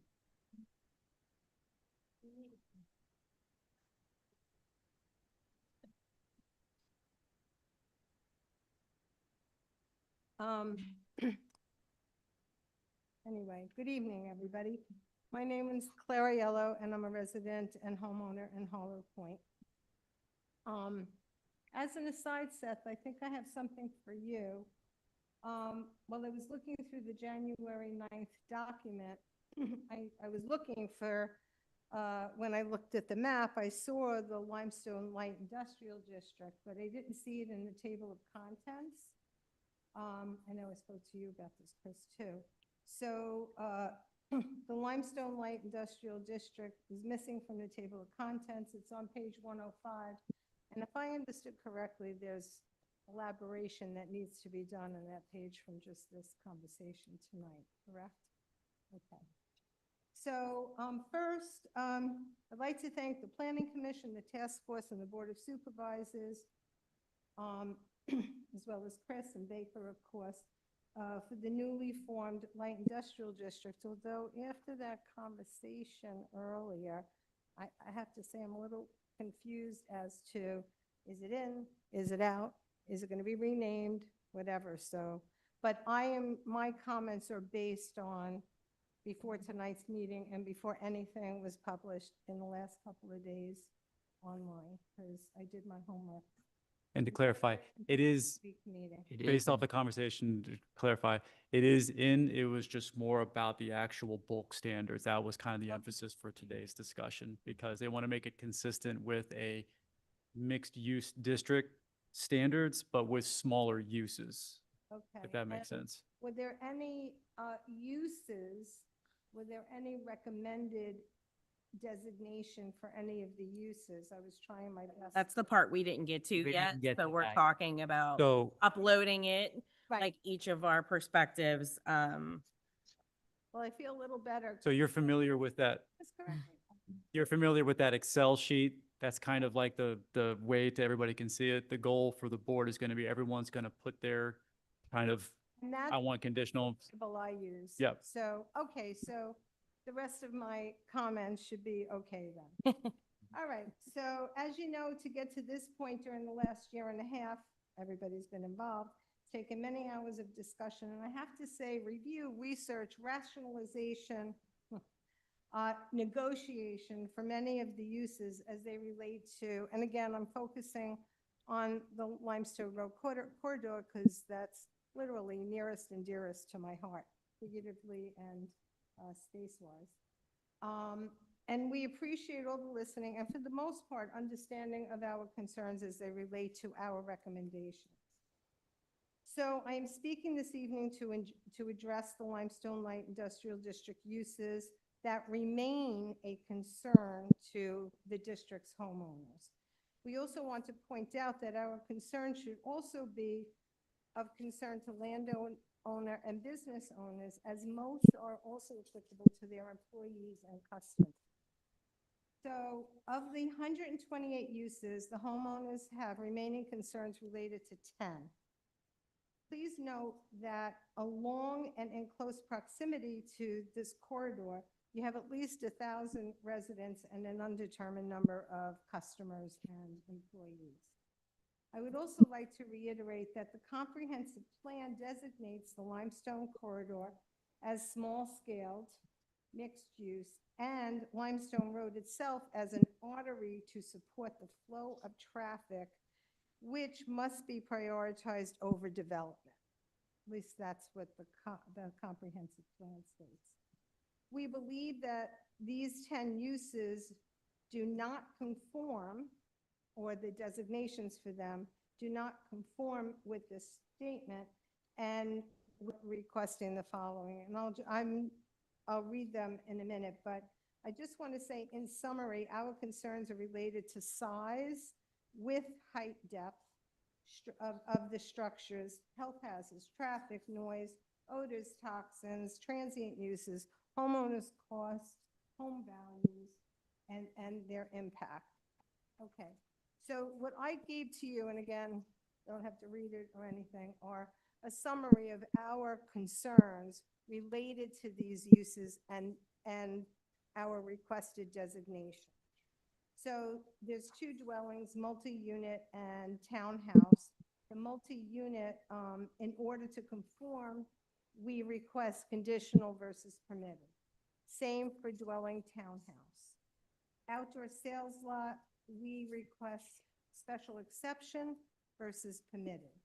Automobile fueling and limited repair service, we request not permitted versus special exception. Car wash, homeowners request not permitted versus special exception. Eating place, homeowners request conditional versus permitted. Service general, and I'm not sure if this is a typo, but there's service general, there are two, there's service general and the other one. In another category, not service, but I'm forgetting. I think it's neighborhood It serve. it says greater than 3,000 feet. And Yeah. that one, the designation is, I think it might be special exception. For some reason, this greater than 3,000 feet is permitted versus special exception. And I'm not sure if that's a typo on this one, because you say greater than 3,000 feet. What does that mean? 80,000 feet? 100,000 feet? Like, what does that mean? It's too wide. It's too open to whatever could possibly be put there. Is the truck- 3,000, is the 3,000 the maximum square footage? No, there is another one that says less than Okay. 3,000. I'll try to look at this. Yeah. Well, that's, I go have, ahead. it's, I have the grid, well, I have the grid if you want to look at that. So I'm not sure if that's just a typo, I was confused when I was looking at that. Anyway, trucking terminal, we request not permitted versus conditional. Warehouse logistics, large, again, what does that mean? We request not permitted versus conditional, and the drive-through facility, we request not permitted versus conditional. Those are the 10 items, those are our arguments on that type. What commercial items would you permit? In that area? Mhm. Well, we were actually had a good discussion about that. Coffee shop, drive-through bank, not a drive-through McDonald's or Chick-fil-A, drive-through bank. You know, something that services the community then more than large scale, you know, having people from all over to come, like an eating establishment, nice little like nice little restaurant, not like, you know, I'm throwing this out there, Ruby Tuesday. You know, it's commercial, but again, it's small commercial versus large. Is that what you're asking? Kind of, but I don't see how in zoning we can just say like coffee shop, but not Not a Ruby big- Tuesday. Not a Starbucks, yeah. Like, Yeah, that's very difficult to achieve. That also, it depends on how the development is done. And this is just more of like a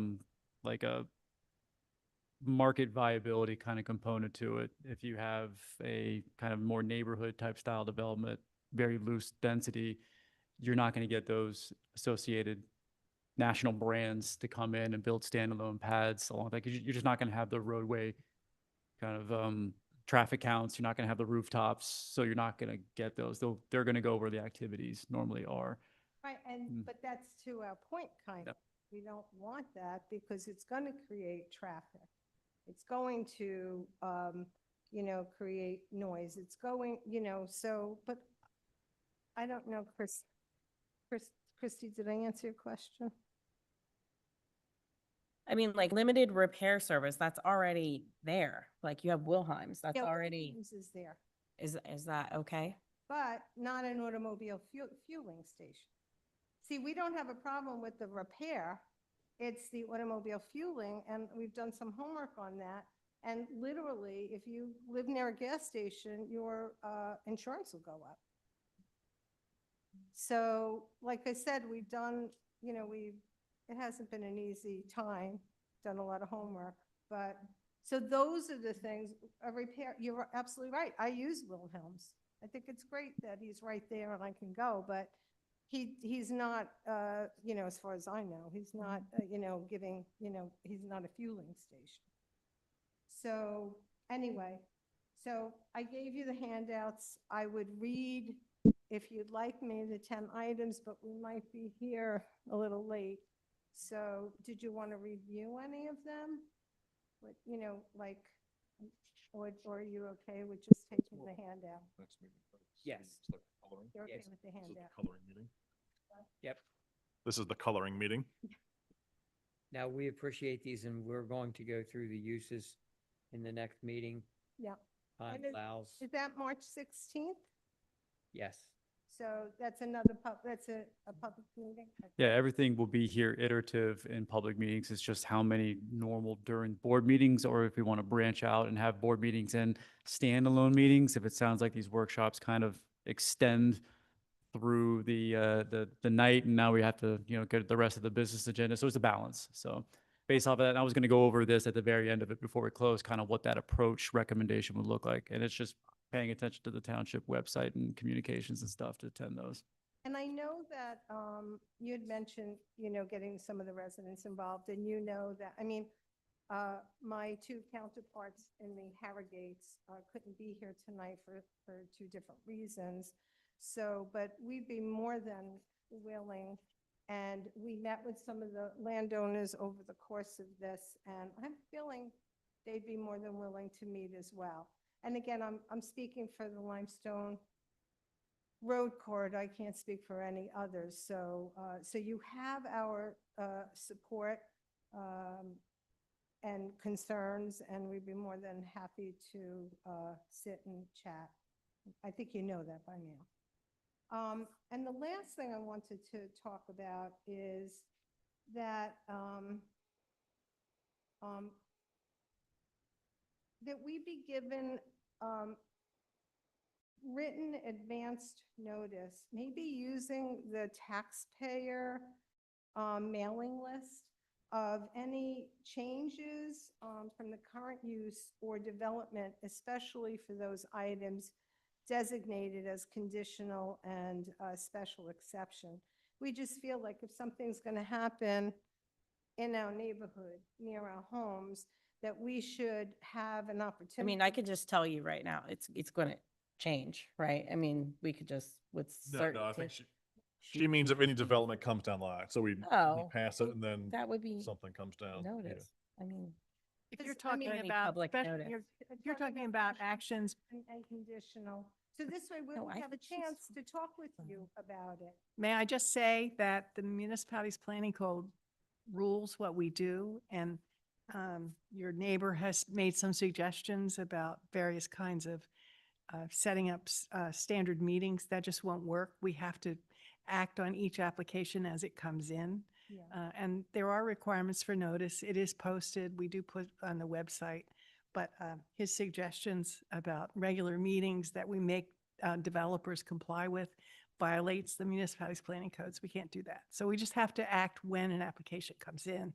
And That's what- I understand that. I know what I am asking is, just a letter telling me this is in this way. I could, write to you and say, hey, I have a real concern, or that's great, or, obviously, I'm not going to tell you it's great because and does anybody waste their time doing that? But I mean, if there is a concern, and I don't mean a waste of time and whatever, we're all so busy, but is there, if there is a concern, then we'd like to have the opportunity to talk to you about it. I know that you post, not you, but generally the little, I mean, I have to stop, find a safe place to park my car to go over and read it. And I think that, email, letter, I just thought of the taxpayer mailing list, because believe me, we'll collect, you're going to collect our taxes, so we might as well so could use it. if somebody lives within, can you explain that? Yeah, if you live within, Required. according to the new ordinance, if you live within 200 feet of an application for conditional use or before the zoning hearing board, you get a written notice. All notice and the properties are posted. We always advertise them. We must in a newspaper of general circulation twice before any of that happens. And it's posted on the township's website and here at the township building. So I cannot see reasonably that a letter to every taxpayer in the township about every application. I mean, there are probably You 15 could to just do a 20. Google alert Yeah. and it'll notify you. And is that, thank you, Yeah. for all the information. Is that the conditional use or is that also for special exception? So I note that you ask at one place in this document that something be a special exception instead of a conditional use. So the standards are precisely the same. It's just that the special exception is the zoning hearing board, the conditional use is the Board of Supervisors. The law, the case law, everything is exactly the same. So when you see a conditional use, it just means the board will hear it. When you see a special exception, the zoning hearing board will hear it. So that's the difference. And you said that they're on our website, the New Garden Township website? I'm understanding that we will work on getting an option to be notified when. So there's a couple different ways around it, and I looked at it earlier today. So right now, everything is driven off of traffic coming into the township in terms of a notification. It's usually kind of legalese. This is a conditional use hearing, very much kind of like the one we had this afternoon, or not this afternoon, it's at 6 o'clock. But what we don't have is when we get an active land development application, kind of stratifying that into almost like a GIS map that you can see active development projects as they are applying and doing something in New Garden. That's more of a use of technology than anything else. And then having ability to prescribe to those kinds of splash pages, and you just get notified anytime something changes. And that's more of a ping, and that kind of directs traffic to where it would be best consolidated, which is, this is what's happening in New Garden Township. And then from there, then you can show up to those meetings when you get those announcements coming through. Because we don't know when there's going to be activity on those land development projects. We might get extensions. You just don't know. So it's just, we have to abide by that. Mine was just I mean, yes, I Yeah. love the notice, but I was just suggesting, well, how would you do that? You know, where, We can't really, yeah. The pathway to amend the municipal planning code is the constraint. We cannot do that. So we have to work within those constraints, what they say that we can do. We've been delegated by the Commonwealth of Pennsylvania about how to do stuff. So we can be able to do things, but we can't constrain beyond what the MPC designates, if that makes sense. We can't make it tighter. When we do a public notice, I mean, but here's the thing, the real reality of this is by the time it gets to public notice, no, I mean, I don't mean you specifically, but let's say like the theoretical you is gonna say, why didn't I hear about it even before then? But let's say she set up a Google alert, New Garden Township notice. Would that pretty much be a catch-all for push. every? I don't know the technology. The law requires, and an applicant, and so you understand, this municipality's planning code runs against us, the township. It benefits builders because it was actually written by the Pennsylvania Homeowners Builders Association and lobbyists. So if we get an application for a zoning hearing board hearing or a conditional use hearing, we have 60 days to hold that hearing. We have to advertise it. We have to give notice to whoever gets notice. The time runs against us. The time runs against us for a subdivision plan or a land development plan. We have 90 days to act. And it's a complicated formula as to when that 90 days starts. So I understand what you're saying, but practically speaking, sending out a written notice to every resident every time we get one of those would be prohibitively expensive, and most people would not care. Yeah, and I truly understand that. That's why, if it could be on the website. They are on the website. I'm just not sure if. And check the daily local news every day. Because, but if there's a place where it is that I'm not finding. We can work internally and kind of figure out methods and stuff. Normally, when you're talking about, those are like actual proprietary software platforms that people leverage day in and day out. They have a lot more kind of capacity to do those. Those can be expensive platforms as well because they're more fit for purpose for this type of use. So we're going to try to find more creative ways to use things that cost less to do it. Granted, usually when you say that, it means a lot of heavy staff manipulation, which is also one where now you're tracking more administrative and bureaucracies kind of thing. So I just want to make sure that that's okay with everybody. I'm not trying to set the bar super low, but we're working on a pretty shoestring budget for a lot of our technology uses. And it's not like we have a deep bench of people to administer these things. Understood. I just think. And there is no win. There is only people get it, or if they don't, they feel like they were not notified correctly. So you're just setting yourself up for failure multiple times over. I'm just letting you know.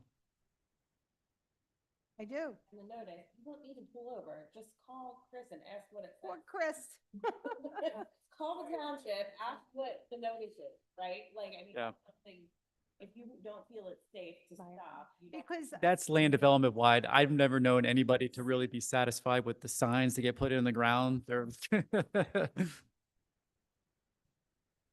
get a lot of. Well, calls. I know when I see them, I publish it to my community because I created a, Yeah. an email distribution list.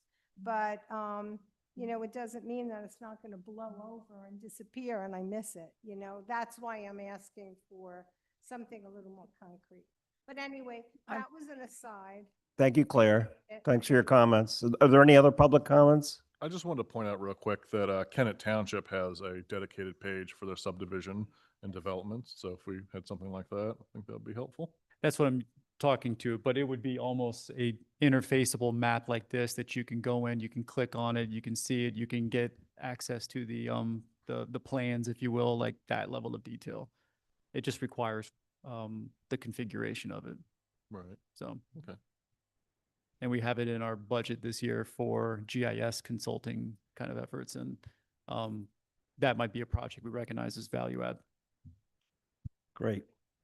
Moving along in the budget, next item is the fiscal year 2025 year-end budget review. Chris, any comments there? I don't believe we need to approve anything, right? Are we good with Seth?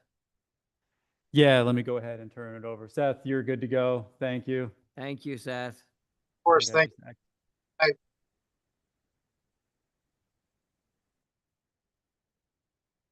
All right.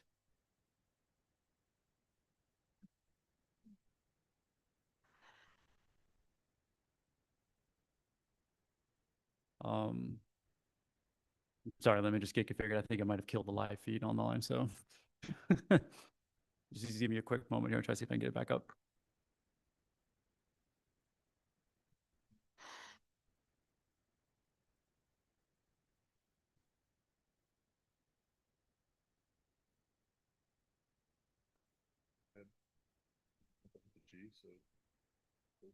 What's that? Do you want to jump ahead to G so the priest can go through this? Yeah, Who's here? St. Rocco's application. And who's here? It would be Father Oh, really? Okay. Father Frank. Right.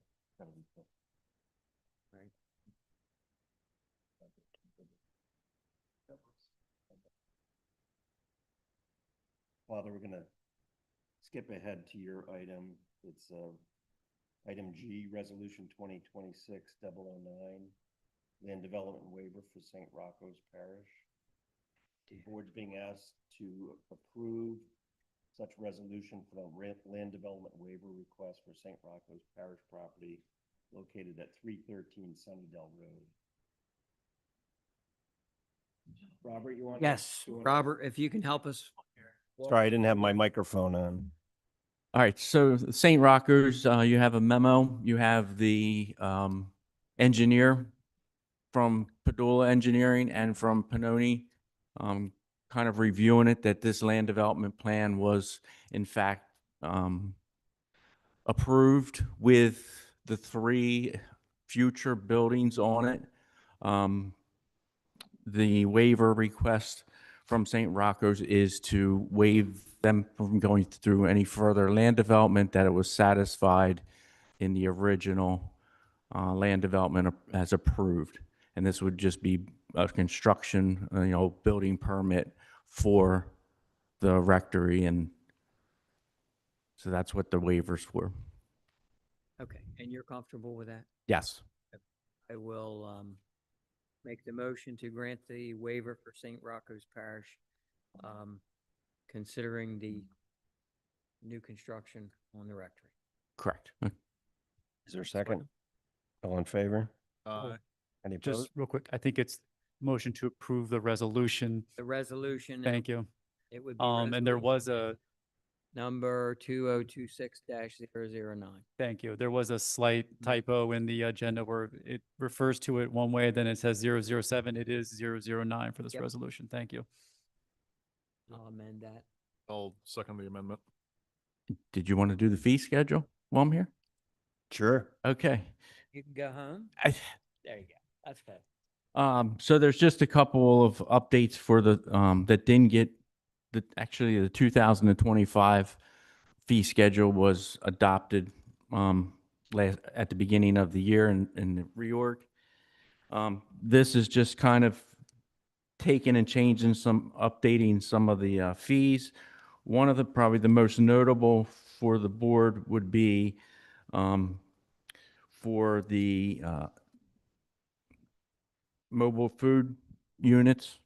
There's a requirement for a permit for mobile food units, and that would be to take it out for all events that are park related. I think the intention of the ordinance was to regulate those units that are within the township on a daily basis, where this is just somebody coming in for a park and rec event, and they're having to pay the 150 fee for, and they're only using it one time. So administratively, it makes sense, and also from the business end of it for the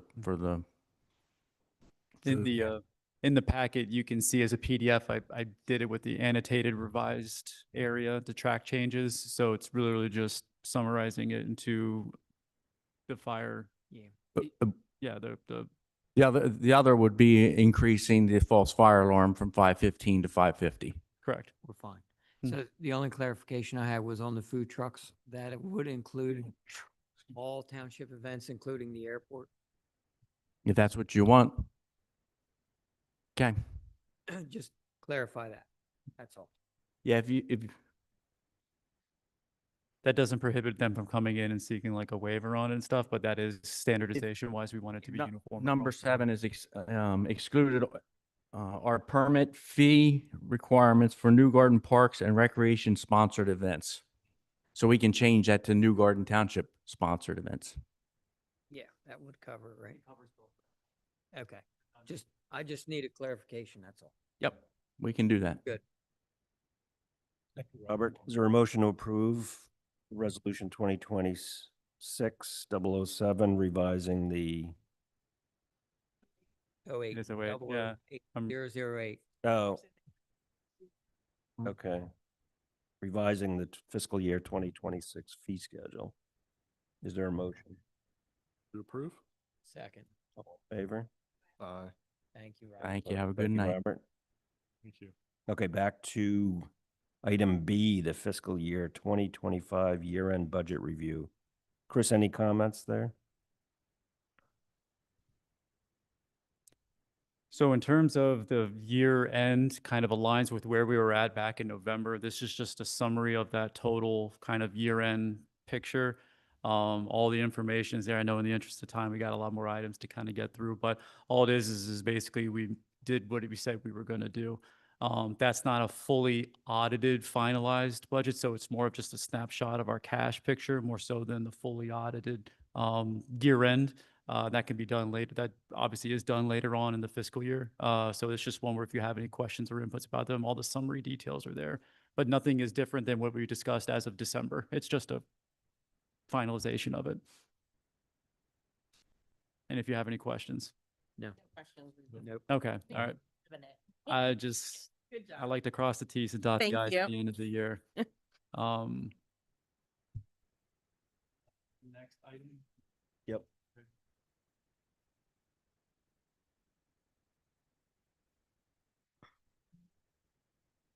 Yeah, because there's no motion to take on that as well. It's just a public update. Yes, I'm scrambling here to get there. Thank you.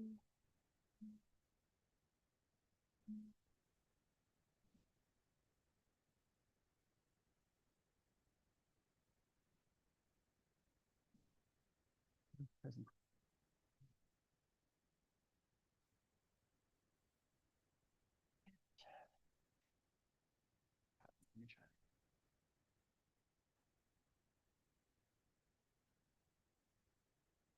This. All right. So this. All right, so good evening, Chris Himes, Township Manager. I wanted to basically spend more time tonight on our performance review in terms of the departments and what they've been working on through FY25 in terms of finalization of projects, work performed, kind of give everybody kind of a solid update in terms of everything that's been done in the township in a very, very, very, very busy fiscal year. So just kind of a quick oversight, you know, this is just what encapsulates New Garden Township as an organization. Of course, most in part, this is basically township organization proper, but we do have that IMA agreement with the Southern Chester County Regional Police that used to be a department within the township.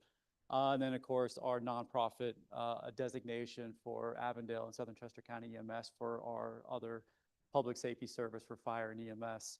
But this is just who we're talking about tonight is basically these departments kind of over here. Avondale and police already gave their year-end reports. So with that, I'd like to focus on communications first. We do track just to kind of say, hey, are we putting things out that people are interested in? Do they like it? Do they just kind of doom scroll by and don't really care about township stuff? It's more of that than the former. But one thing I wanted to look at was just kind of a year over year. And it's kind of funny when you look at some of the spikes along the way here in terms of what that may or may not entailed. Still record holder for all YouTube engagement activity was the DEP Department of Health H2S report, and early on in 2024, we might never get back to that because the only second follow-up was the Westchester H2S report in terms of watched hours on YouTube for those items.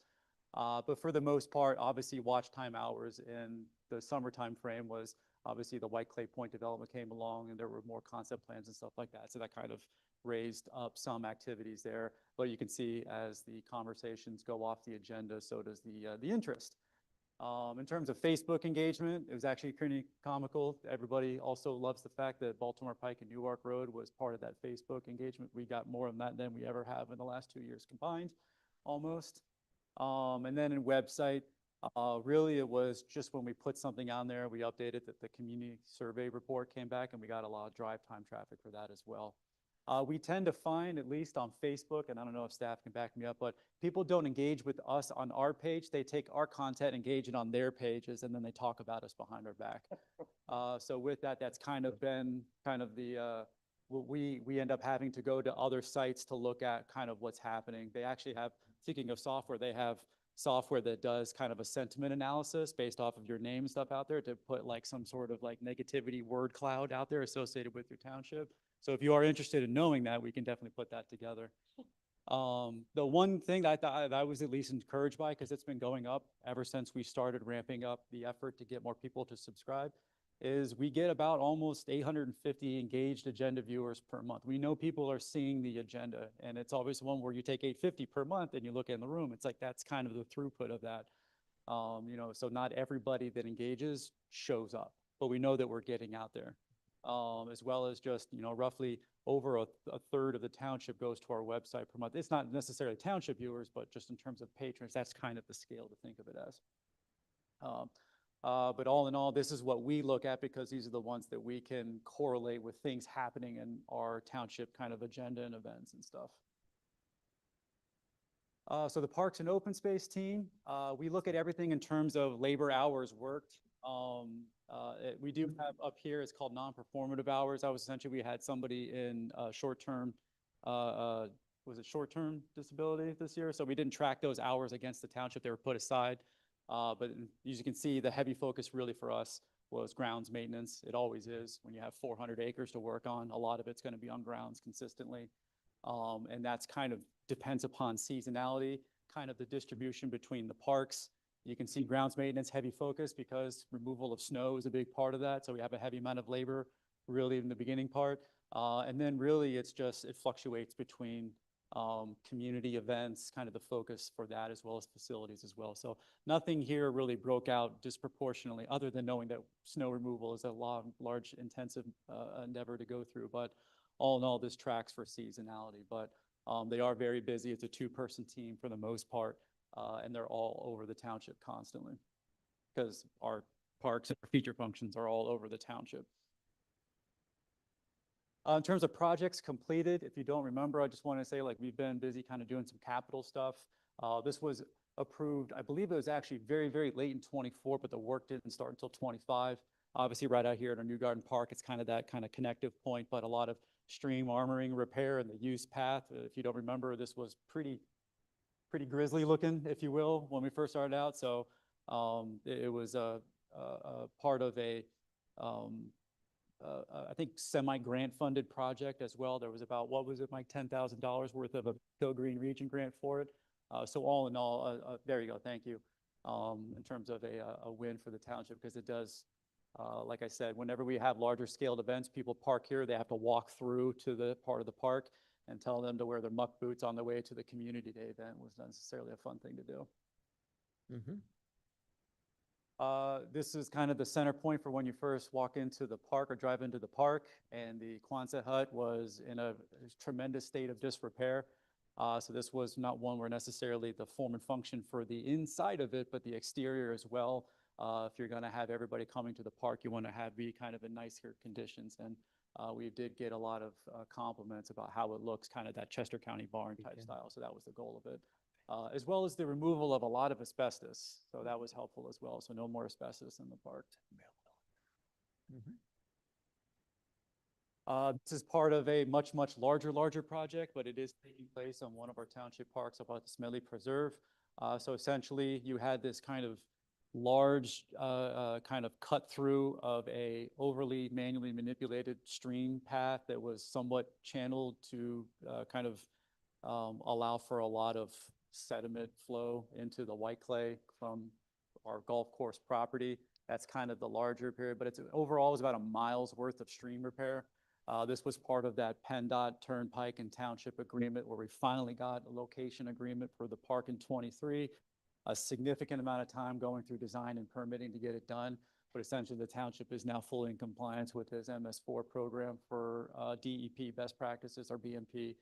So this is a significant win because this is a multi-million-dollar project and we paid $400,000 of ARPA funds through it. So this was essentially no cost to the taxpayer. And a lot of people are very, very jealous of us and our ability to get something like this done. This should be and continues to be kind of a beacon of how to make things really come together organically, but a solid outcome. So this is kind of in the construction phase. It has been covered with snow for about a month and a half. But I do think they have a minor amount of work left remaining, so you still should see some construction equipment in the area there. But essentially, all of the removed sediment and grading has been filled with like cover stuff, really. The reseeding is going to be taking place this spring, and there's opportunities to kind of go over what that means and entails, but a very significant reversioning of a pretty, we'll call it, you know, like a non kind of, I'll call it like a natural feature in the area, if you will, because it was a golf course. So this is one where we're going to try to submit this for some recognitions as well, because this was a heavy undertaking.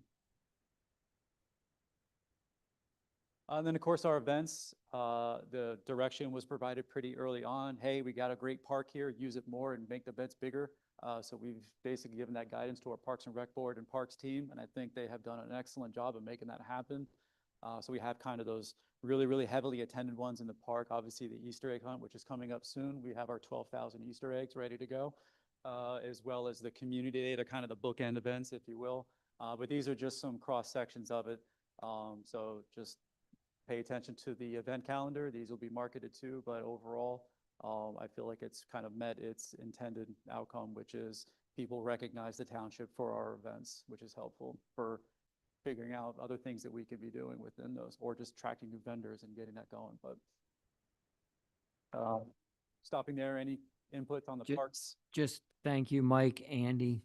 I mean, I've heard a lot of good things from people that live here about the parks. Yeah. Appreciate it. And Chris, the other member, was also the designated Civil War reenactor for Community Day last year as well, so he was very happy to do that. Community development, you're talking about fun stuff in parks, and community development is all about permits and land development applications. So the goal for this one, when 23 and 24, was to staff it better for capacity needs and then make it better operationally. I feel like we've achieved that. If you can see the growth year over year over year. in terms of clearance rates for permit activities and then the associated fees. So this has just been more of a, if you build it for purpose based off of your level of activity, you will see growth along the way there. And that's helped because this activity actually helped us not have to do, if you remember in 23 going to 24, the full recommended tax increase. The reason we didn't do that was because we got more fee permit, revenues from permits and fees. Yep. So with that, our top ones, you can just see kind of the different individual permits, but we are busy. And I hope people kind of understand that as well. The difference between issue to complete in terms of clearance is just more of an internal tracking mechanism, but the goal is to make sure that these numbers are always bigger than these parts here as well. This is just from the full year, but as you can see, I think when you add that up, about $600,000 in permit fees. So that's, you know, almost, was it over 2/3 of a mil? So that helps, goes a long way. And of course, right now, this doesn't include white clay, so you're going to see a much larger number when that goes through. This was another helpful, our township. This looks like the sprinkles on a here, but I thought this was helpful so people can see kind of where the activity is, and it's everywhere. So everyone's constantly in some sort of state of trying to do something with the townships. That's why you need a robust permitting department to clear it. So they've done a great job of being able to extrapolate that so you can visually see it. But this also means that we're constantly out and about in the township, kind of looking at everything, all out of site visits and stuff. So we're always busy. The other part of Community Development Department is more about obviously code enforcement.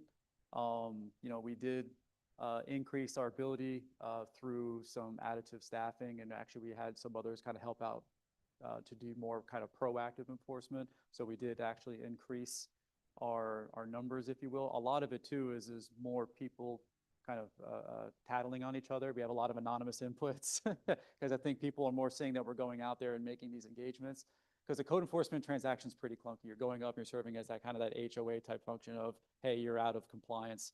The goal is to get in compliance. It's not to cite. In fact, we don't really directly cite for any infractions. We have to go through the courts to make that happen. So you're really trying to live in this world, which is notification and notices of violations to get back into compliance. That's kind of the goal. And 9 times out of 10, that's the case. It's just for that one, that's always a process, as Winnie can probably attest to.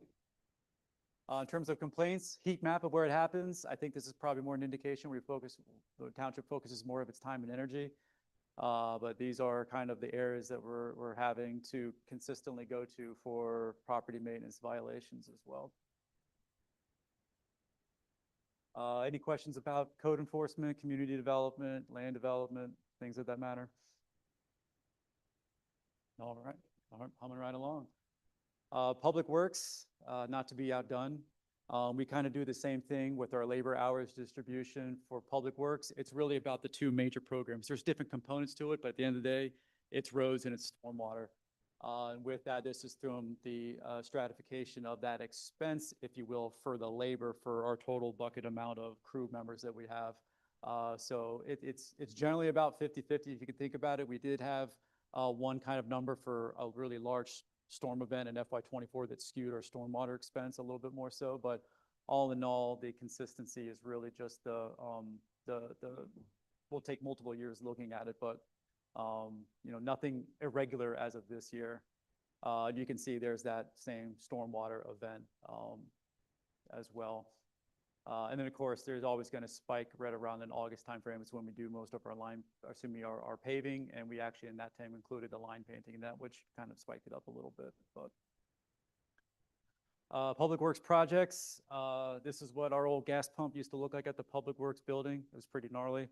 It didn't work, and so that required a capital improvement approval. We used ARPA funding for a portion of that share. We had to add funding to that because this has been something that had been deferred, and of course, going back and getting those updated numbers. It's now in much better operating kind of condition, obviously, brand new equipment, and all of our public safety apparatus uses it as well. So it is a very improvement, not just necessarily its function, but also performance for supporting our public safety people as well. Another one is, you know, people want to see continuous improvements of roadways around the township. We would like to do more, but the roadways we've been deferring have only gone up in cost. Hillendale Road is the kind of the pinnacle of all of this. In years past, we did Star and Pemberton as kind of the two larger conflict. The cost of Hillendale is 3 Pembertons, I think, all in all. And that's not necessarily the length, but it's also the depth and level of repairs needed. So instead of what liquid fuels, which goes to proving, what is it, 2 inches depth of repair, Kenny, I think it is, 2 and some odd. The level of, yeah. How far the money goes, excuse me, Hillendale was 12 inches. So you had to basically dig it completely out and re-put a whole brand new kind of roadway in. So that was phase 1, phase 2 set to be completed this year too. So Hillendale will be completed, it's funded. And we're going to be very happy not having to do, because the one thing too is we noticed our level of pothole repairs went down by how many? It was like 300 some odd repairs. Yeah. So it reduces labor in another way. So fixing something reduces your labor costs, and then we can go do other things. Yeah. So this is a success story. Another one, just in terms of things happen in the township, just so people remind, we have a lot of industrious activity. People are driving through here. It's not necessarily cars and vehicles. It's large-scale trucks. They hit signs. They hit poles. They hit everything. This is the Baltimore Pike intersection. If you remember that one in the middle of the summer, they left no doubt on that one. Yeah. I cannot remember off the top of my head. It was about 100 grand. Yeah. Yeah. And this one was from a blowout of a storm event in July, but that's a brand new bridge. So it's just one where I attended last week, Wednesday night at Stroud Water Research Center, the White Clay Watershed Flood Study. That Egypt Run Road Bridge area is a confluence area. And so just know that we put a brand new bridge in there, and it's going to be under stress until you alleviate other things. So just doing replacements doesn't improve overall resiliency of infrastructure. So the township still has its challenges ahead in terms of stormwater mitigation and controls. Otherwise, you're going to lose a brand new bridge into the White Clay Creek. On the other side, this is on the red clay side for the most part of the work in Bucktoe, and I think some other areas as well. But just anytime you get these large scale weather events, I think they said in the level of volume of rain dumped in a singular event last July was more than Ida did in 4 years prior. So we got a lot of water really quick. And of course it wants to go somewhere. And of course, all of our roadways that kind of bend down into these watershed areas, fast moving and voluminous water events really whittle away your infrastructure if it's not in a good state of repair. So it's critical we continue to do this because we have a lot of crumbling infrastructure. And that's just what's above the ground. Below the ground, it's even worse. So these are some other kind of snapshots, and this is what we're going to talk about too for probably some pipe replacements. But just because you can't see it doesn't mean it's also not probably in a pretty poor state of repair. So the roadway protected is on the top, but it's also what's underneath. If it collapses underneath, then your roadway collapses with it. And we have a lot of corrugated metal pipe and old kind of rusted, rotted out cross sections and just crumbled away old concrete sections. I do not want to see what's underneath Tough Kenneman, but that's one where it's not great. And we've talked about this pretty ad nauseum, but it's one of the township's biggest risks is large-scale weather events impacting our stormwater infrastructure that can remove infrastructure altogether. Fun conversation. Any questions about that?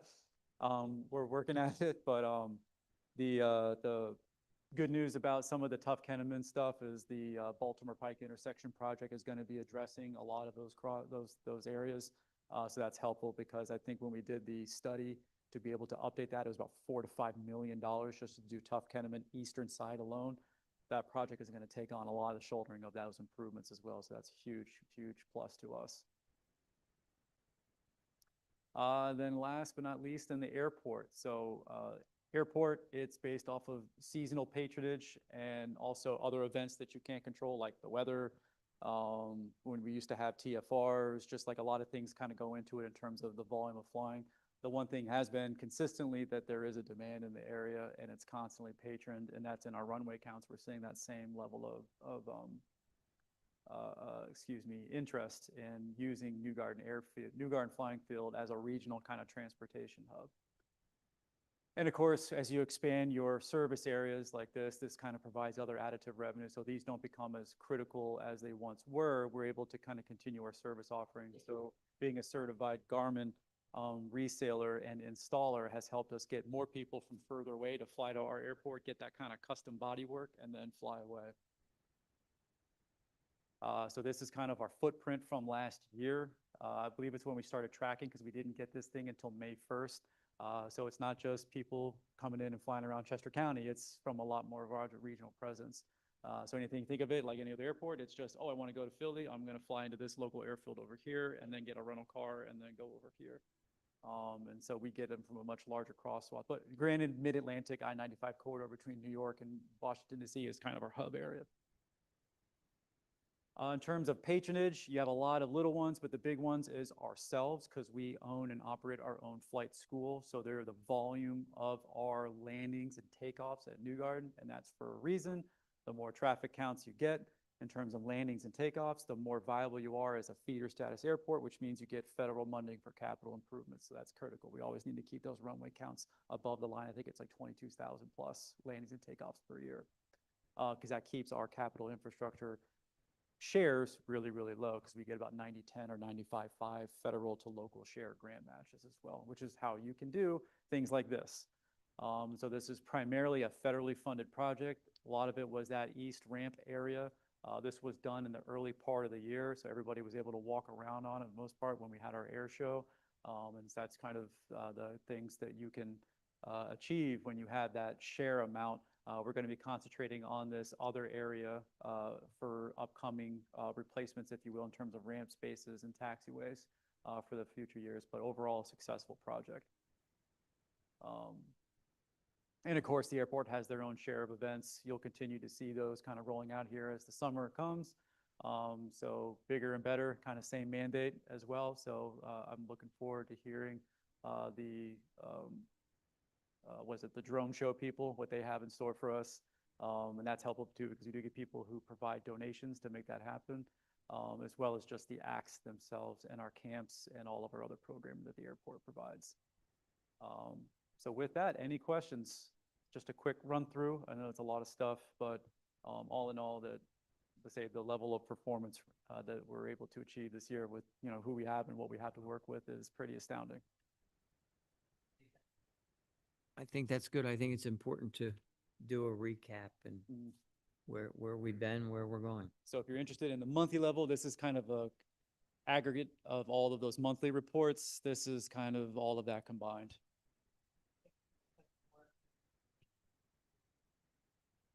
Thank you, Chris. Next, we've got the payroll software and support services, Paycom. Christy, you going to cover this one? Is that what I heard? I think Christina is going to be able to answer questions as needed. This one's not really a presentation. It's more of just an update for things that we actually really need in terms of our software improvements and modernization strategy, if you will. So we have a lot of still continued use based off of different departments, and we do payroll processing for the police, and we try to do it through an ERP. For those unfamiliar, that's your enterprise resource planning system. It's like your financial accounting system, but it also does a little bit of this. It does a little bit of that to suit your organization. Ours is still not great at those additive functions. Payroll is one of them. And so timesheets have to be entered over here. Some of it's manual. It's one where this centralizes it through a second or third-party service who not only processes all of that just bi-weekly functionality, but does all the reporting as well as that's year-end reporting too, correct me. So all the payment processing, as well as they offer an intake mechanism for mobile use for front-end users. So if I want to manage all of my leave tracking, attendance, all the things you have to do anyway, it takes it from having to have a sit-down desktop or laptop kind of node to being able to do it, on your mobile device. So I know there might be questions here, but in terms of this is a an infusion into the budget. So we did look at kind of stratification of fund accounting to kind of lean out the burden of the cost. We've already engaged the police department. So it is a nominal addition when you think about it. But the level of freeing up of administrative overhead time is significant for us, considering we only have a three-person team. So for everything right now. I was telling the rest of the board that this was my MBA project with Paycom. So, it's probably one of the better softwares Mhm. out there, and it can do a lot in terms of like even HR functions Yep. as well, and it's fully automated, so. It's like the human brain, it's only 10% of it. So yeah. You're good. And that's really, I don't want to oversell it or undersell it. It's just Flexible, like where big companies use it, Mhm. they have a Because lot of of- flexibility. because of the cost, it's 18 grand a year, but it is one where, like I said, it's split out across multiple funds. So the impact of the general fund is negligible.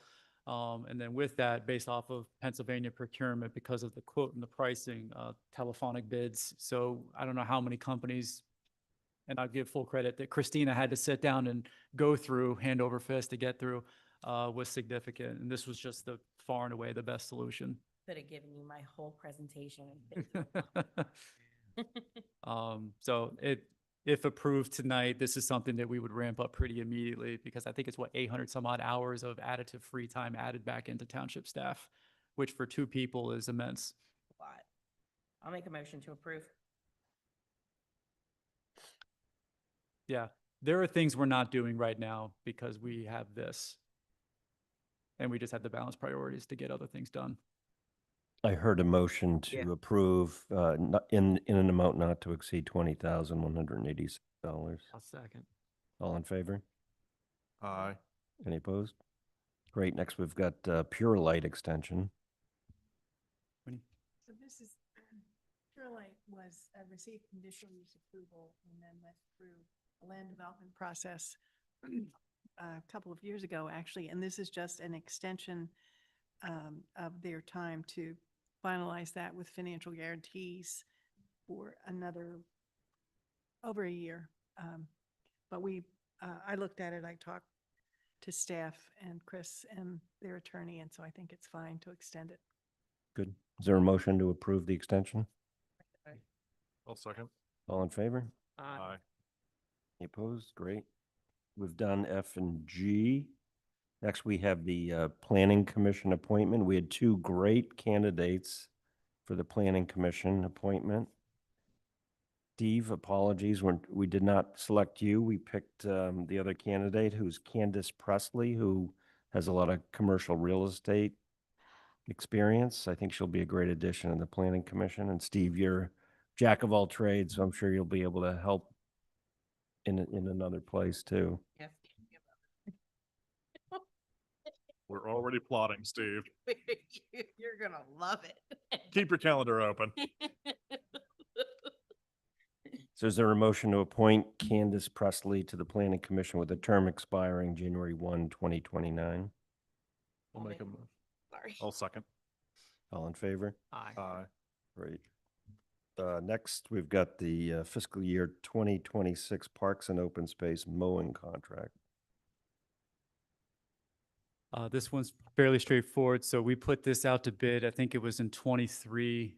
It was approved for Deerfield mowing services, and it was for a 5-year flat no increase agreement. So we're now in year 4 of 5, I think it is. And so that was a good agreement at that time. I'd do it again. But with that, this is just a rollover of that prior MOU that was established that we also will anticipate will be for next year too. This is just a precursor into the mowing season. So at some point, the grass will start growing again and we need to cut it. Motion to approve the contract with Deerfield on the mowing. I'll second. All in favor? Aye. Great. Chris, Parks and Open Space equipment purchases. So yes, part of the kind of influx of additive capital equipment for parks and open space was, number one, we didn't have it. And two, we had a lot of acreage to cover. And then three, In terms of active maintenance, it's only going to continue to increase because we are continuing to roll out master plans with abilities to make them come fully active with the Smedley Preserve and the New Garden Hills Park sites, which are part of different projects. So this is just continuing capacity building. It's also one, too, we just even spoke about what is it? The mowing contract. We want to also explore insourcing some of that for the future as well. So it's kind of more flexibility. It's budgeted within our capital plan. The funding plan is there, and that's based off a staff recommendation. Okay, and you're going to pay a portion of this out of open space and a portion out of general? Correct. That's part of our funding plan. So those are part of it. So we have that kind of 60-30 kind of split, if you want to make it that simple, Yep. because the bulk majority of our properties are open space properties that we have to maintain. Great. Is there a motion to approve the purchases of the equipment in an amount not to exceed $37,782.07? So moved. Second. All in favor? Aye. Great. Next, we've got the Open Space Review Board appointment. Is there a motion to appoint Keith Belson to the board for a 3-year term effective immediately with a term expiration of January 1, 2029? I'll make a motion to approve. Second. All in favor? Aye. Any opposed? Next, we've got the Township Employee Year-End Stipend. So yes, if you remember the, I believe it, I can't, because all the cancellations and stuff. So for the airport in the beginning of the year, we did just a quick soft close of their books. They had $160,000 surplus. In terms of performance year-end bonus, from recommendations from the airport department was to provide them with a staff kind of stipend for performance for the year, with a similar endeavor because if most people can remember, FY24 for the township entailed a creation of surplus because we had kind of two things. One is we kind of stripped a lot of elements out of our general fund into other funds, and then we also had the schools paying for their project for all their permits kind of at the same time, and then we added more people to do more permanent activities, and it created a surplus. And then we took that surplus and we chunked it into 3 planned budget kind of plugs, if you will, for FY24, 25, and 26. So we were successful in 24 of not needing to use any of that cash. We were now officially successful in 25 of not needing to use any of that cash. So now the goal is and has been, shift now all of that to the capital fund, but with some remaining important for this, which would be kind of a use of that surplus, albeit 24 surplus for kind of a similar thing, which would be a year-end budgeted use of surplus cash. And so the recommendation was to do something similar in recognition for our own employees. So that's what this entails. Mhm. Good. Is there a motion to approve the authorization of the year-end stipend totaling $38,000? I'll make the motion. I'll second. All in favor? Aye. Any opposed? And- Great. I didn't mention, sorry to clarify, that's for all of it combined, not per person. Correct, Okay, I just correct. want to make sure. Yes. Next, Oh, yes. It would go out very quickly.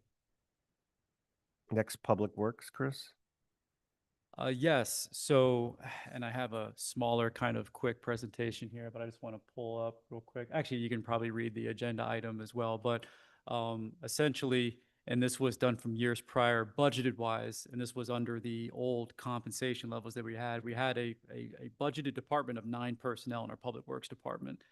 But in that immediate need to create more stability and retention within our Public Works Department, we kind of sacrificed an FTE count position in order to better compensate employees that we had and then hire the ones that we didn't have. If you remember, we had a 9-person budget department, only 5 people worked there because the amount of compensation was so low.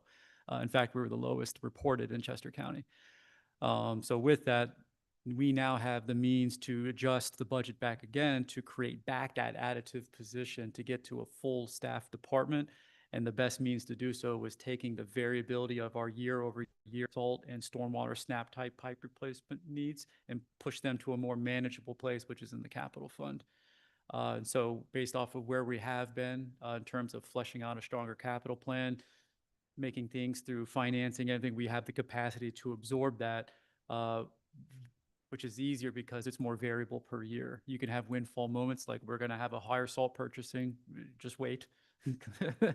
In terms of last year going into this year, than we had in other years. So this allows us to manage it easier out of the capital fund by being able to defer other things and move other kind of means aside, as well as we have set aside a budgeted amount of revenues from interest income that we have not artificially, we have deliberately suppressed lower than what we're actually getting in return. So I would recommend using the capital fund to shift the 100 grand total for salt and snap type replacements, which may or may not end up being the actual funds used, and then free that up in the general fund for a more stable position for FTE count, add to the Public Works Department to get them to the full 9.0 FTE count. And that'll only increase our productivity, as well as, we have, people take leave, like we have events like we have over the weekend, and we're only going to get the different types of events in the summer. And so it just makes us better capacitized as a department. So any questions?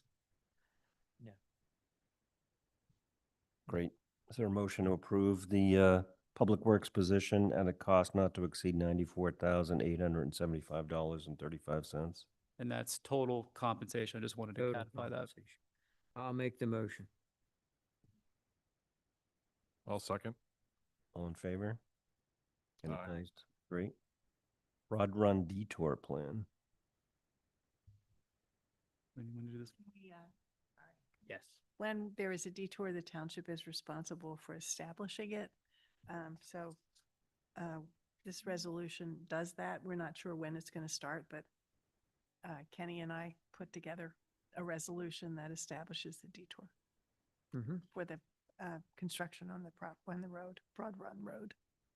So that's all this does. I think they've recently, Kenny, they lowered the weight on that to 5 ton or 3 ton.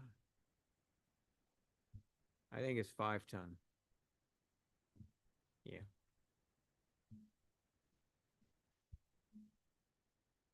Which means Great. it's in pretty bad shape. So hopefully sooner than later, you'll need the detour plan.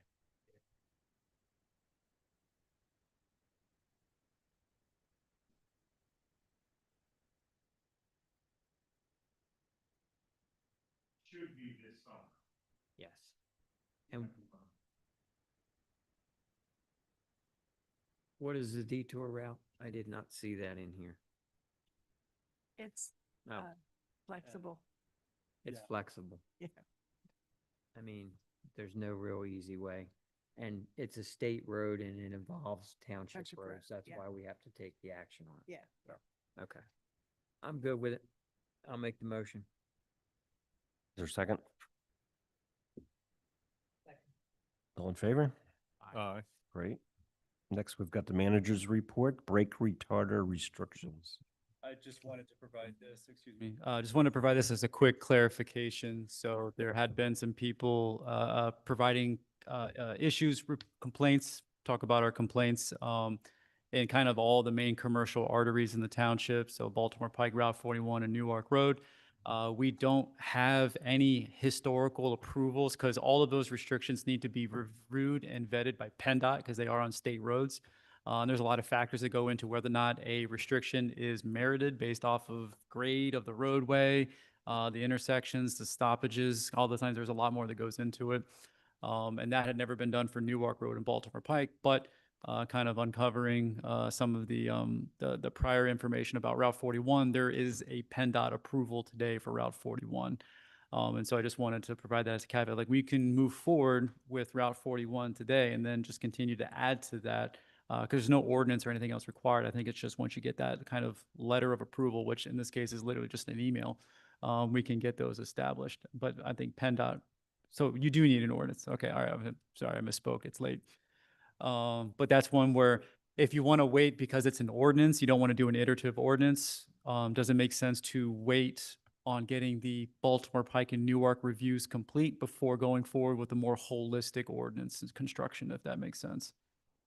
So I just wanted to get your input. It's like, do all the work today for Route 41 for an ordinance that you have justified, or you want to wait for everything potentially, which could or could not come because we don't know yet. So it's kind of like do versus delay. So I just want to take your, The only issue is enforcement. well, there will always be an enforcement issue with Jake brakes, if you want to call them brake retarders. It's kind of like a bit of like a cat and mouse game, if you will. Because anytime somebody slams on the brakes and uses those hydraulic brakes, and then someone's there to catch them in the moment, they can basically say, oh, I saw a deer or something jumped out in front of me or had to use them. So it's really, there is a performative function to it, if you will. So they're very, very hard to enforce, even if it merits on the roadway to restrict it. Well, and not to say this, I'll say it in public, it is very annoying in Tough Kenneman coming down the hill. Mhm. Thanks to the PennDOT detour, which brings every loaded triaxle of stone right down Newark Road. Mhm. And it's annoying. So from a staff recommendation, it's one where at the end of the day, it is merited for the roadway. There are issues, so it's not to say that we shouldn't because it's merited. It's kind of like a balls and strikes versus doing things that just because you think it will never be enforced properly, then you don't do it. Not necessarily a great reason to not do anything. Yeah. But also in terms of iterations and ordinance updates, it would be less confusing to do it kind of in one whole shot. So I would wait for the Baltimore Pike and Newark portions to be complete, and then we can broach this as a much larger subject later. I agree. And that letter of approval has already been sent to PennDOT to get that study underway. Okay. So more to follow. It's more of an update, just letting you know. If you can just keep it on there to remind us so that it doesn't get forgotten, that would be good. I get emails about this issue constantly. It will not be forgotten. Yep. In terms of the enterprise fleet management, this was just one in case people see the fact that we're driving around in 2026 new vehicles. We did get an update from an enterprise fleet management customer, excuse me, our client representative, if you will. The new incentives out to purchase newer vehicles lowered the price for our lease rates. So by doing a buyback option today, we actually lower the cost of the program because we will get lower rates for it. So this actually saves us $20,000. So I just wanted to provide that as an update. No approval needed, but just that's also the benefit of having a fleet management program. That's great. Thank Yeah. you. Yeah. Thank you, Chris. I guess before we adjourn, any commentary from the board? David, you usually have something to say. I know, I do. Trying to think of what I can run my mouth about. If not, is there a motion to adjourn? Thanks for just a reminder of how good a job Public Works did with the snow. And we really appreciate that. And hopefully we're on the other side of that. Good. Is there- Next year, we're just going to push it into Kennett. Yeah, You can make it their problem. we can use it for snow bumps. Is there a Vote to motion? adjourn. Second, second. All in favor? Aye. Dinner time. yet? No.